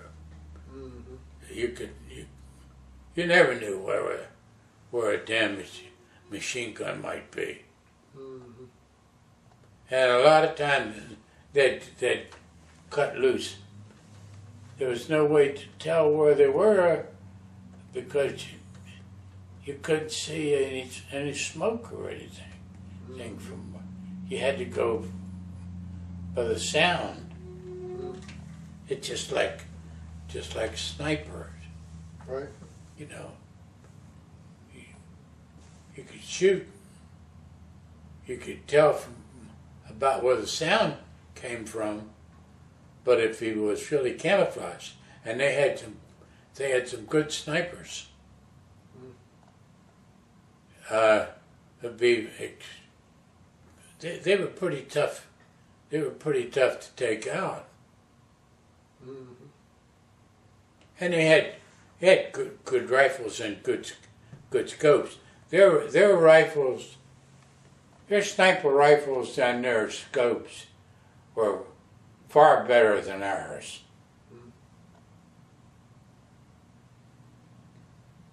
Their equipment was good equipment, but the problem with the German equipment was they never updated it. And a lot of it, especially in their vehicles, were made by different companies and parts were not interchangeable. And so consequently, if a truck broke down, you couldn't rob another truck, a disabled truck, for a part, because it probably wouldn't fit. Now with ours, our stuff was all standardized. If one of our trucks broke down and you needed a part, it would fit, because everything is standard, built to the same specification. Makes sense. Logistics. And they had one thing we never saw much of. They had a rifle very similar to a M1 rifle, but Hitler wouldn't let him manufacture it. It was a good one. I captured one. Guy had it. I think they called it a G43 or something like that. Fact of the matter is, so I got it. I looked at it and I thought, damn, I never saw one of these. So I took it back to G2. Oh yeah, we know all about that, which was a bunch of bullshit because it was a fairly new type of equipment, but it was a good one. Now they did invent the assault gun, the machine pistol. Mm-hmm. That was a superior gun. Where we had the Thompson and the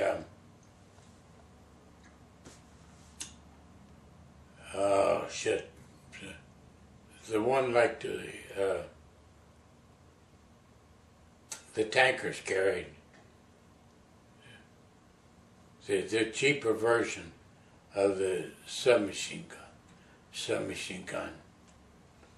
But the Smasher, they called them burp guns. Mm-hmm.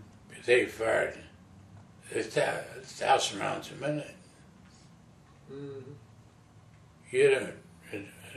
Actually, it's a waste of ammunition, but demoralizing as hell. Sure. Come up against a couple of them. Sure. Well, what medals did you earn? Well,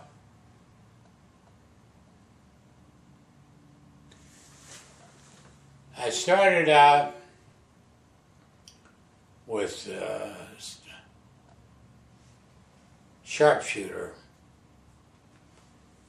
Then I have combat infantry medal, expert infantry medal, presidential unit citation medal,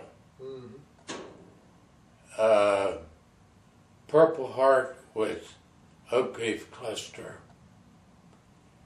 European Theater of Operations ribbon with 3 bronze stars and a gold palm,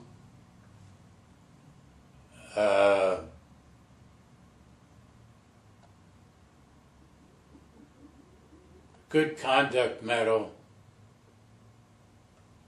and a bronze star.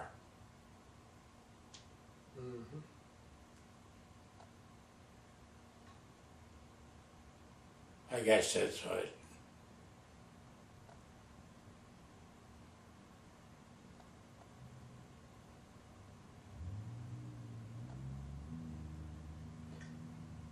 You have any final thoughts, any final stories that you'd like to share? Nah, pretty well filled you in. Unless you got any questions. I'm about out. You've answered all of my questions. One more thing I wanted to ask you is what year, and possible the month, did you get drafted into the military? What's that? I have hearing aids. Timeline of when you got drafted, and when you got wounded and came back to the States. Can you give us a timeline? I was in 2 years, 6 months, and 24 days.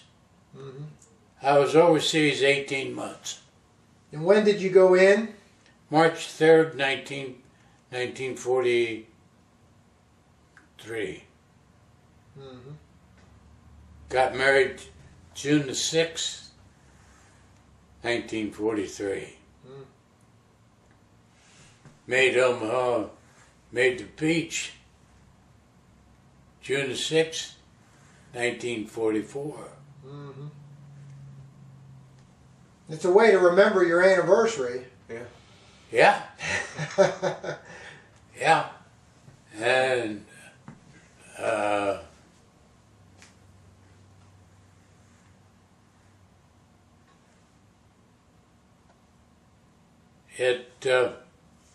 I don't know. I don't think much about it anymore. I tell you, I look at it today and I think nothing changed.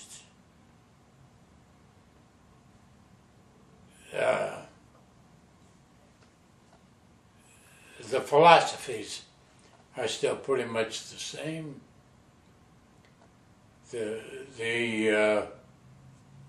All you have to do is listen to them, and I'm afraid that we're on the road to socialism. Mm. The democratic society, as we knew it in my day, Mm-hmm. is gone. And we're on the road to socialism. Mm-hmm. It won't be my. I'll be dead, but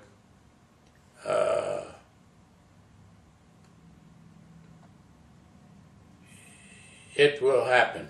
Mm-hmm. The government will take over, and people are going to find out what they really have given up. Mm-hmm. And believe me, have given up a lot. In my almost 85 years. I've seen it change to the point to where I think greed has overcome morality. Mm-hmm. And people anymore, there are no morals, and they just don't care. They got a guy, and this is political, Mm-hmm. but they got a guy down there that's has spent more money than they ever believed. Oh, the faster they spend it faster than they can print it, and they don't know where in the hell it is, Mm-hmm. or what it's doing, or what good it's doing. When I went in the military, I worked at Fairchild. I went to work. I started to work when I was 15. I worked in you probably don't know what a 5 and 10 cent store is, but there used to be 3 of them here in town. J.J. Newberry's, McCroy's, and You had that Murphy's. anyway, I went to work for them for, if you can believe this, 12.5 cents an hour. Mm-hmm. I thought, why in the hell would he want to pay 12.5 cents an hour? You know why? 12.5 cents an hour is $1 a day Mm-hmm. for a 40-hour week. Wow. People and people today don't have the loyalty to their companies Right. that they used to have. This company that I used to work for, I worked for them for 45 years. Mm-hmm. Well, thank you for your interview. I appreciate your service. You're welcome. Yep. I enjoy what I really wanted. I wanted Still in the Air on. Force. Mm. My first love was the Air Force. And my father and I didn't get along too good. And but I wanted in the Air Force in the worst kind of way. Mm-hmm. But my mother wouldn't sign for me, so I couldn't get in. When I was in England, I was in London, and I met these 2 pilots, B-17s. And this is a time when they were needing gunners. Mm-hmm. And I volunteered for tail gunner on a B-17. And so they said, write a letter to us and through channels and get you transferred Mm-hmm. to gunner. I wrote the letter. He put it in a pigeonhole, and that's where it stayed. Mm. But I think that the great romance for the entire war was the Air Force. I think that we made more progress in the Air Force before the war started, all we had was airplanes with 2 wings. Might do 150 miles an hour, whatever. Mm-hmm. And before the end of the war, the Germans had invented the jet fighter. Mm-hmm. I always thought that to me, the Air Force was the place to be. And I'd have went in right out of high school if my mother would have signed for me. Mm-hmm. But I tell you, the infantry is, well, if it does nothing else, it'll make a man out of you. Mm-hmm.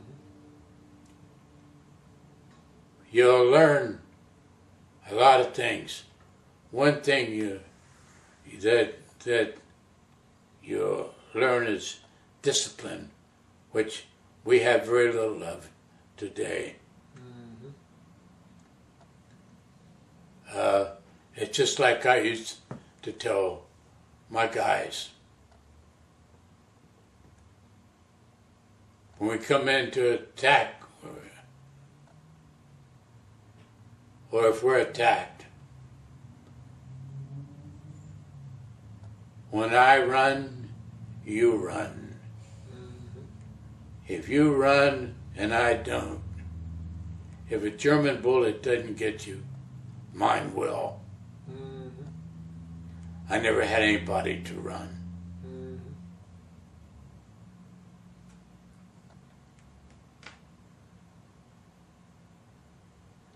Now that's pretty tough when you can consider that most of the guys, I was the youngest one and the littlest one in the whole company, in my whole company. Mm-hmm. And yet I had to be able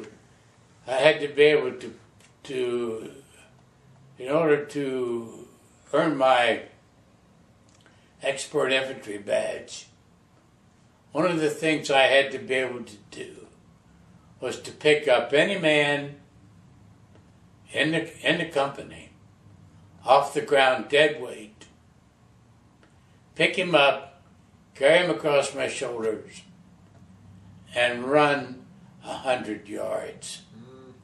Now, I'm only 5'7", and at that time I weighed 145 pounds. Mm-hmm. Now, we had some pretty good sized guys. But that was one of the things that we did. We did a lot of training we did a lot of ranger training. And a lot of hand-to-hand training. Mm-hmm. You know, I can kill you with my hands. Mm-hmm.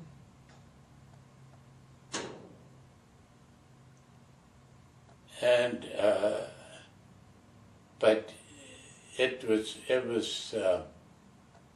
and you learned it. The people over there.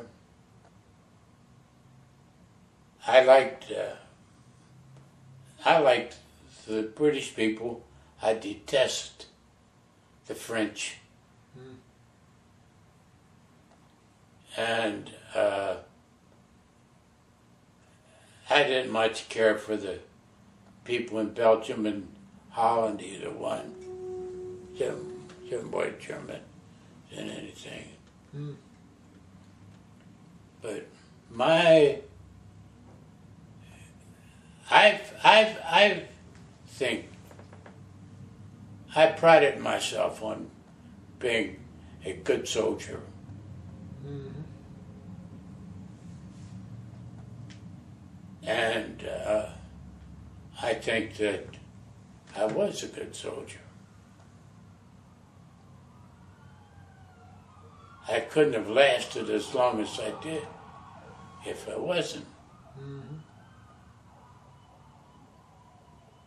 And it was a good, another thing, it was a good rifle shot. Mm-hmm. The M1 rifle was a great piece of equipment. I used to carry, it depended upon where we were or what we were doing. I would carry a M1 rifle, but I also might be carrying a BAR. Mm-hmm.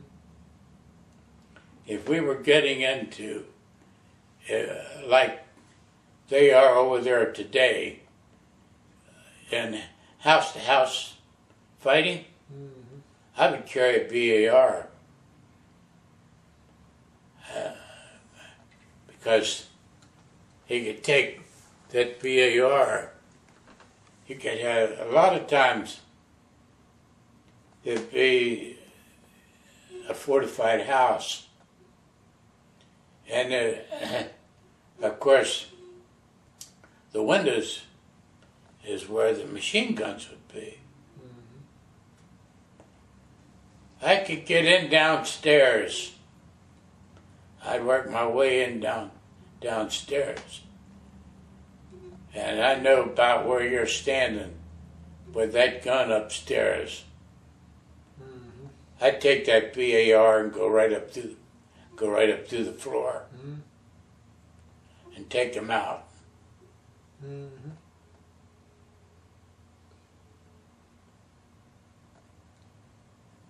And a lot of times I used armor-piercing bullets. Mm-hmm. You weren't supposed to, but it did, Mm-hmm. and it worked. Where would you get them at? Where would you get that ammunition from? Where would I get it from? Wherever I could find it. A lot of times from disabled vehicles, disabled half track or something, and I would get armor-piercing ammunition. I took two guys out with one shot one time, like that. I watched them till it got one right behind the other, and I knew damn well that with the armor-piercing ammunition, I could take them both with one shot. Mm-hmm. It'd go right through one and right through the other. Mm-hmm. Take out two with one shot. Mm-hmm. And the armor piercing will stop a truck, or you could stop a half track with the armor piercing.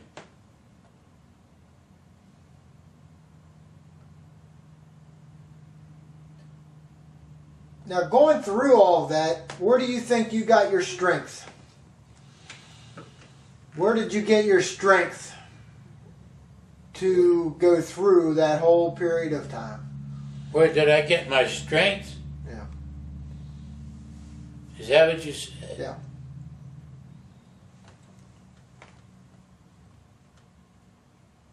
Every night before I would go to sleep, in any foxhole, I always say my prayers. Mm-hmm. Still do. Mm-hmm. I believe that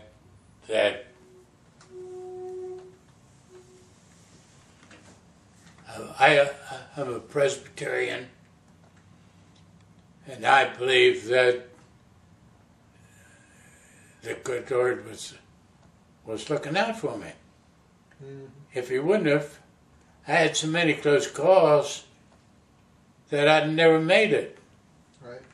You know, it's like the time I was in the foxhole, a shell come in, hit the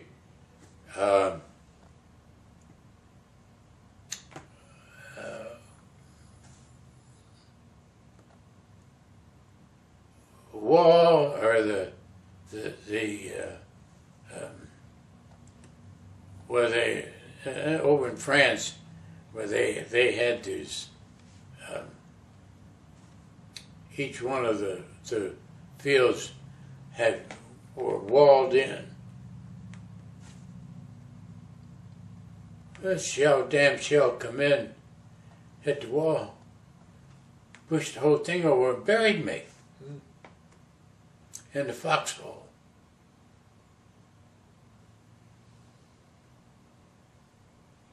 And they dug me out.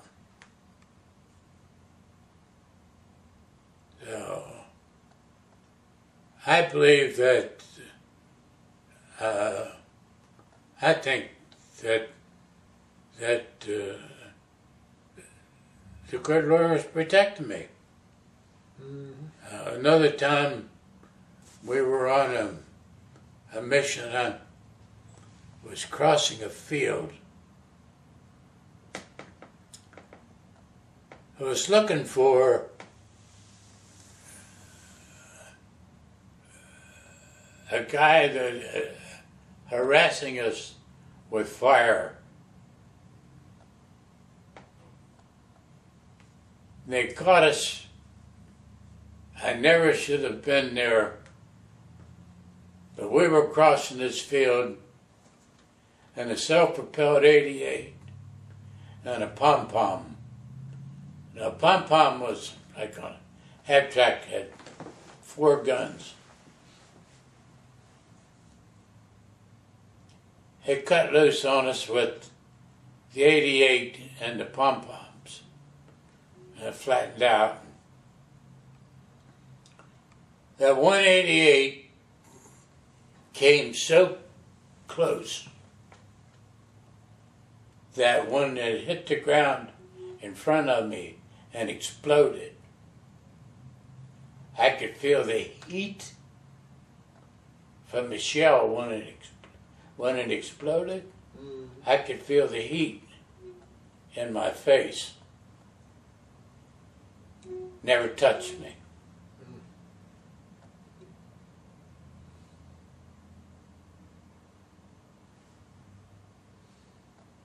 You know, and after you go through all this, you have all these close calls. That's when I start to get this feeling that I was invincible. Mm-hmm.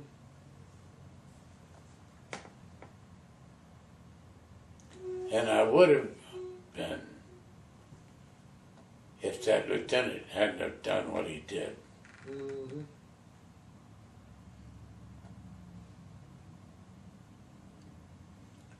I would have made it all the way through. Right. Mm-hmm. I tell you one thing, it helped a lot in the whole thing too. It's being a hunter. Mm-hmm. My folks were hunters, and my grandfather was a hunter, and that instinct was a big help. Mm-hmm.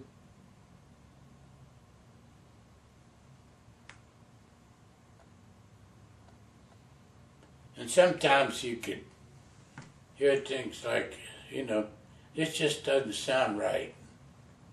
And other times you do dumb things. One particular night, we were on a position and I heard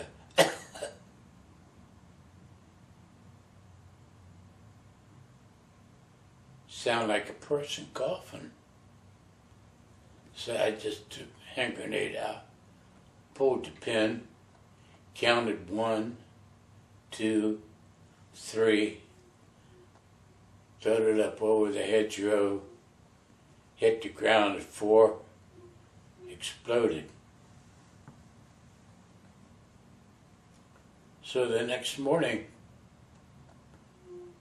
I looked over the hedgerow, see what happened.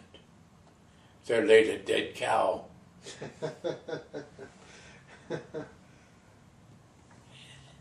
A cow, when he coughs like that, sounds like a person. And I wasn't about to take any chance. Right.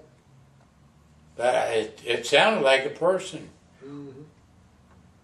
But I just pulled the pin out and counted 1, 2, 3. Because they had 4.5 seconds on them. Okay.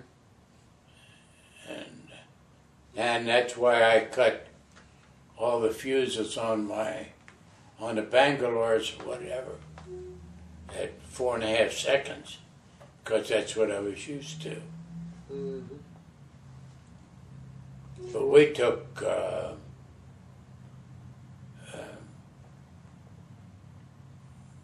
all kinds of courses with explosives and so forth. And I never much cared for it, but it was part of the job. The Bangalore's worked pretty good. They would clear a minefield partial if you were trying to. If you had to go to a mine, it depended upon how big it was. You could shove that thing through there and detonate it like that and clear a path. Mm-hmm. So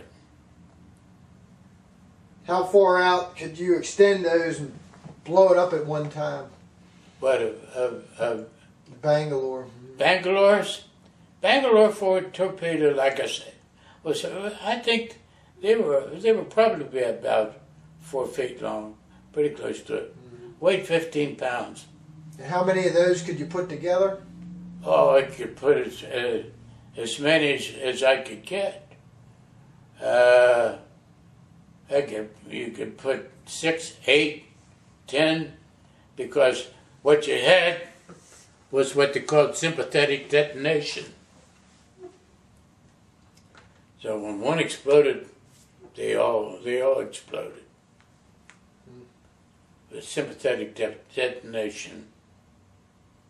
And I don't know if you saw that movie, The Longest Day? Right. You remember when they were coming off the beach, and they were trying to get, what was it, a culvert or something, and these guys were trying to blow it loose with the Bangalore torpedoes. Right. You know what was wrong with that? Not many people picked it up, but of course I would. Bangalore torpedoes didn't have wired-in electrical connections where you used a plunger.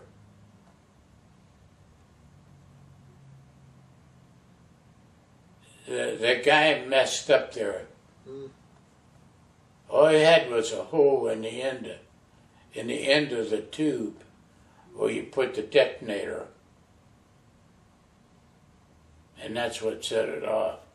You didn't put wires to it and run the wire away from it.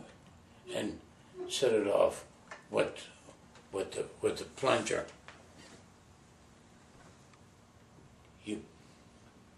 What you could do, if you wanted to get that far away from it, they had what they call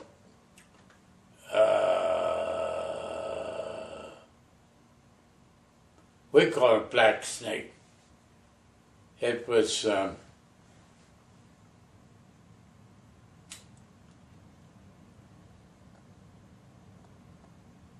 like a fuse. It burned at 5,000 feet a second. It was like an explosion. You could plunge, put that, if you wanted to get out of the way of the explosion, you could hook your detonator up to that and run it away, and then pull the striker. When you pulled the striker, bang, it was gone. It was like it was instantaneous.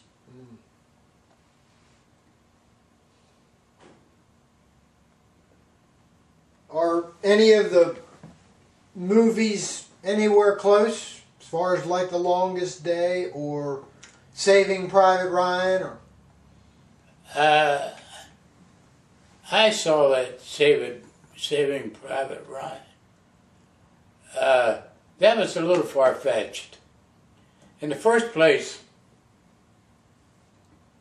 on a mission like that, they would never send, Tom Hanks, what was he, a captain, I think. Yeah. They would never send a captain on a mission like that. They would send probably a staff sergeant, a squad leader, whatever. I never heard of those using that grease with explosives in it, plastering it up against the buggy wheels. And I never knew that you could take a mortar shell and stomp it down like that and to detonate it. But it would be possible because there has to be a propellant there. I used mortars, but I really didn't know that much about how it worked. I knew how to sight it in and how to get it to where I wanted it. But I never looked down inside the tube. I often wondered what set that damn thing off. Mm-hmm. And it probably had an explosive charge in it that was detonated by a cartridge type thing. So maybe it worked, maybe it didn't. But that end of it was a little far-fetched. How about the first half hour with the invasion on the beach? Was that anywhere close to the way it was, or? Oh yeah, pretty close. Everything was chaos, and they didn't show it too much there, but they they thought they had those tanks waterproofed, and the tanks would float, and more guys drowned in those tanks than you'll ever know. And when they hit the beach, they couldn't get any traction. They were setting ducks.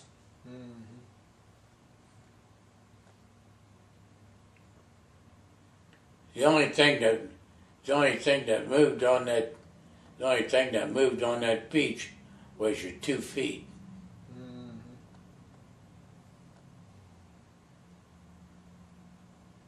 Were you guys surprised there was so much fire coming in when you got off? No. Not surprised. We knew that we were going right. We knew we were going right into the mouth of it. Because our reconnaissance had told us so. Although our reconnaissance told us that there was some big guns there, which were not.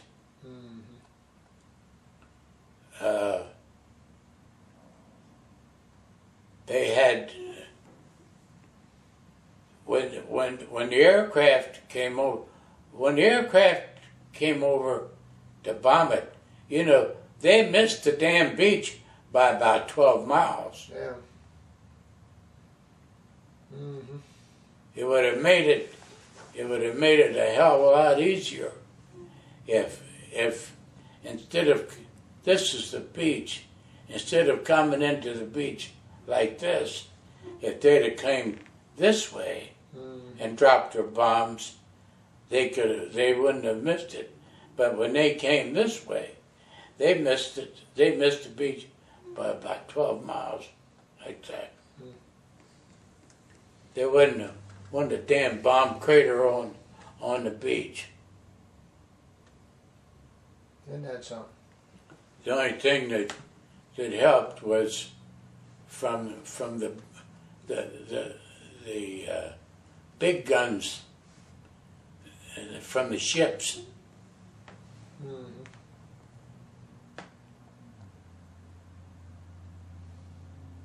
I did a little bit of that forward observing for one ship.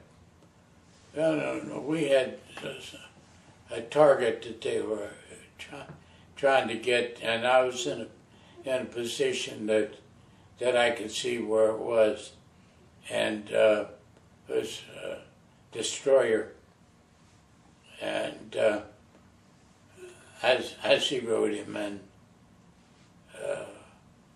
on the target. Those guys were pretty good with those things. But I tell you what was even more remarkable was how good our artillery was from the distances that they were. Those big 155s, they could shoot a hell of a ways. And boy, they could put it in, they could drop it in your pocket. If they had the coordinates, they could drop it in your pocket. They were big guns. When they would go off, I never knew it until I was rejoining the outfit. I spent this night, I was back where they were, and when that thing went off, I thought we were getting counter-artillery, but when that cannon went off, there was so much powder yet that didn't burn in the barrel of the gun, that outside of the gun, outside of the muzzle, then it would combust and like boom. So you'd get like 2 booms the boom when the gun went off, and the boom when the secondary flash would go off. Wow. I thought we were getting counter artillery, and the guy said, "No, it was just secondary flash that was doing it." I got into trouble there as lieutenant. We were starting to get some artillery coming in, and he told me to dig him his foxhole. I told him dig his own damn. I told him dig his own damn foxhole. Well, I got mine dug. I don't know whether he got his dug or not, but I know that when it was all said and done, he looked me up, and he marked off 6 feet, and he gave me a little GI shovel, and said, "Dig it down 6 feet." And I dug a 6-foot square hole, 6 feet deep, with a GI shovel.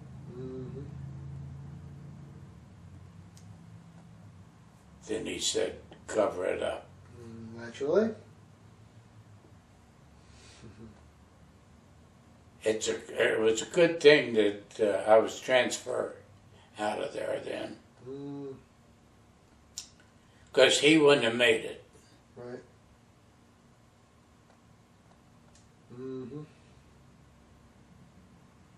But yeah, he drew her right out on the ground, 6 square feet, 6 feet down. Hand me that GI shovel. Dig it 6 feet deep.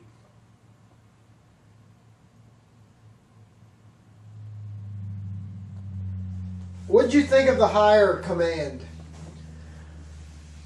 What was your opinion of the politics of the time of Eisenhower or whoever the officers would be, in your... Well, I tell you,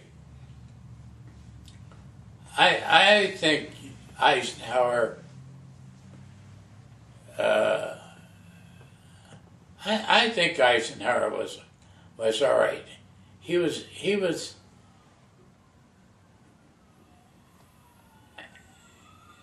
more of a planner, and he wasn't a warrior like Patton. Patton was a nut. I served under Patton.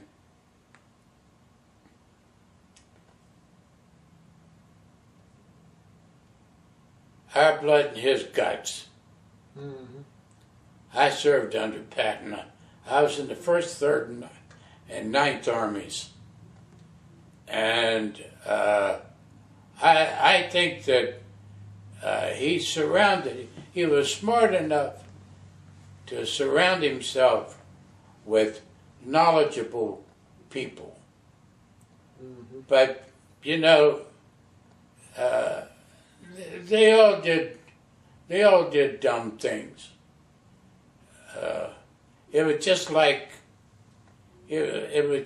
that mission that I was on when I got hurt. That guy, their observer, was really giving us problems. But they could have taken that out. They could have taken that tower out with artillery barrage. But this crazy bastard I had, I don't know what he was looking for, but come up with the idea of going in there and blowing tower. You just imagine in the dark, in enemy territory, 800 yards, that's a long ways behind enemy lines. Mm-hmm. When there can be one behind each tree. Mm-hmm. You can't see any further from here to there. Right. But they could have taken that thing out with the artillery barrage. But he wanted me to take it out, blow it. Mm-hmm. I would have liked to have taken it out.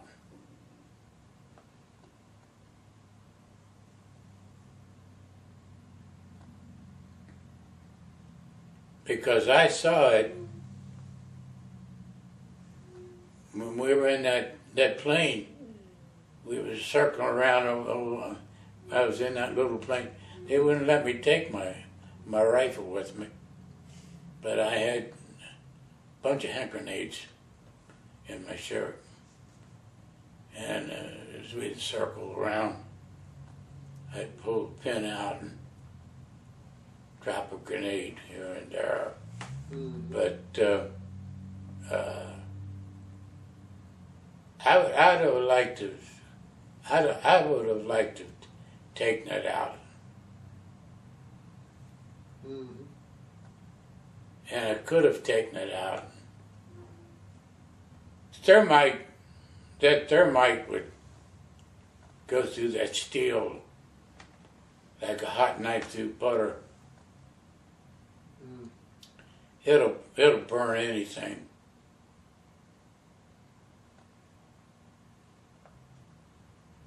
You can, if you get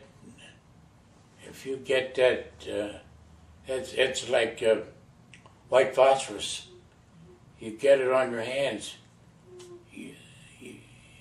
The only way you can keep it from burning completely is you have to get the oxygen away from it. When we were practicing at Slapton Sands, they threw in some white phosphorus, and this one fellow fell and got this white phosphorus on his hands, and it started to burn the skin off him, off his hands. Mm. If you put it in water, it'll burn that much more. Because what it'll do is burn the oxygen out of the water. The only thing he could do was to take his hand, and it's hard to do, take his hand and stick it down in the sand and get the oxygen away from it until we could get a medic that could treat it. Mm-hmm. I don't know whether he ever lost his hand or not. Oh, yeah, phosphorus. It's nasty.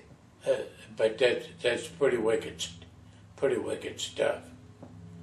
But that thermite, the same way, it'll burn through steel, concrete, whatever.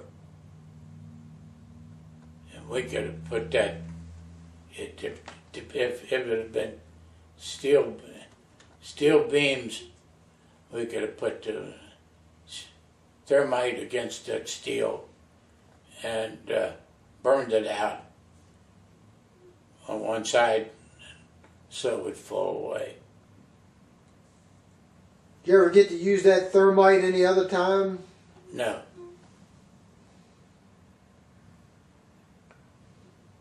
No. Guys scared me to death. The first time we ever got in was the demolition and the explosives. We were sitting there. We're going to learn about explosives today. He took this damn stick of dynamite and tossed it right in the middle of the crowd. Jeez. And you never saw such shit and getting in your life. I'm sure. I mean, it was like this. The only thing that would detonate it, is an explosion. Now, that's what would have happened if one of those bullets, suppose a guy shot me in the chest, the impact of that bullet and gone in my chest would have set off that 15 pounds of TNT on my back. Yeah, we wouldn't be having this conversation then. No. I'd just been well, that's what happened. That's what happened to my, the same thing would have happened to me. It happened to my buddy when that 105 landed on him. Mm-hmm. It landed, it had to land right smack on him. Mm-hmm. But right in the bottom of the hole was his New Testament. And just a smear of blood on one of the pages in the Testament. Mm-hmm. I took it, kept it, and later on, a few years after I got back, he was from Binghamton, New York. I hunted his folks up and give it to him.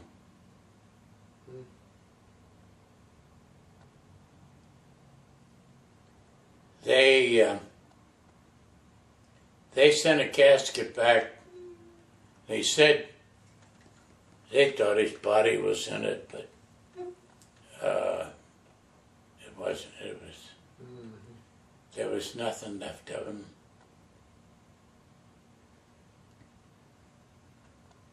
His spirit is buried, Mm-hmm.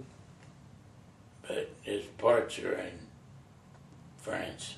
Right. There couldn't have been that much left of it, because the whole must have been, oh hell, better than 5 feet diameter, probably. That deep. Mm-hmm. But I tell you what was scary. Man, when I went to get up out of that hole and I looked over, and like that right there is that 105. That son of it just sticking in the ground. No wonder it sounded close. Yeah. It was close. I heard they had a very distinctive sound to them.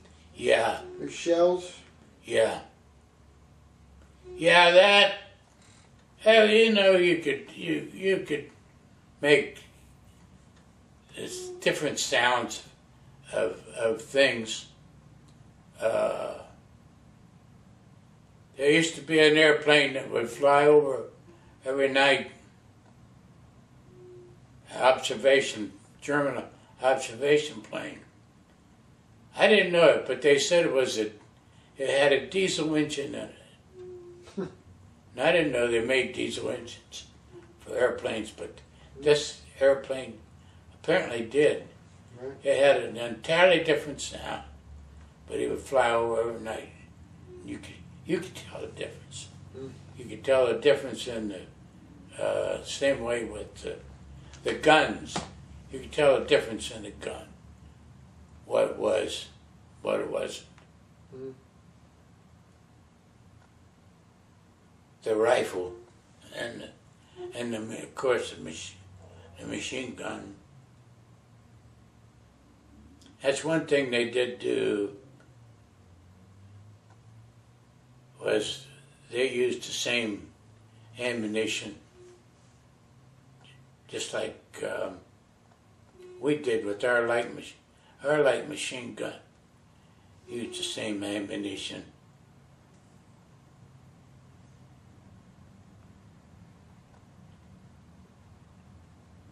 But their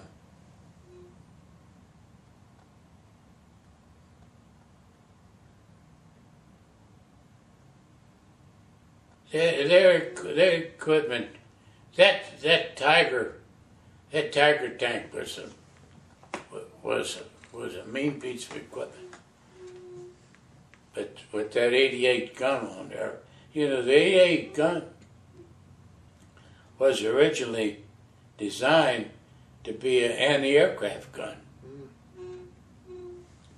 And some guy come up with the bright idea to put it on a tank. And it was truly the best gun. Mm-hmm. And they were the best tanks. That 88 would just disintegrate one of our tanks. Our tanks were 30-tonners. And that 88 would hit that thing and they just damn near disintegrate. But our tanks had a 75 millimeter gun on it, and I've seen many one of them hit a tagger and just ricochet off. The only way they could take out a tagger was to get behind him and hit him from behind.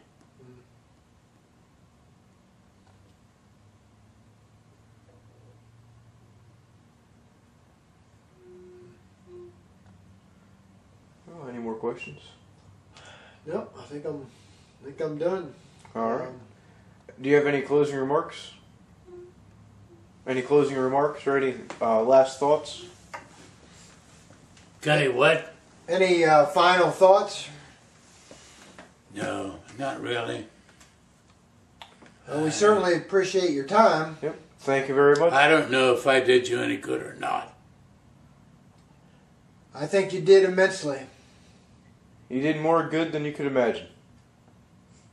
You know, the fact that we weren't there, so we really don't know what the true story is. There's not that many. There are really not that many guys left. You know, you talk to a lot of people that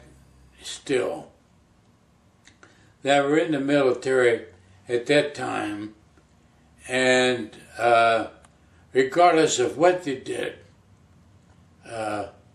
they were all fighting men. Well, that's a lot of baloney. I don't know if you realize it. Most people don't. But for every man on the front, it took 9 men behind him to keep him there. Mm-hmm. Sure.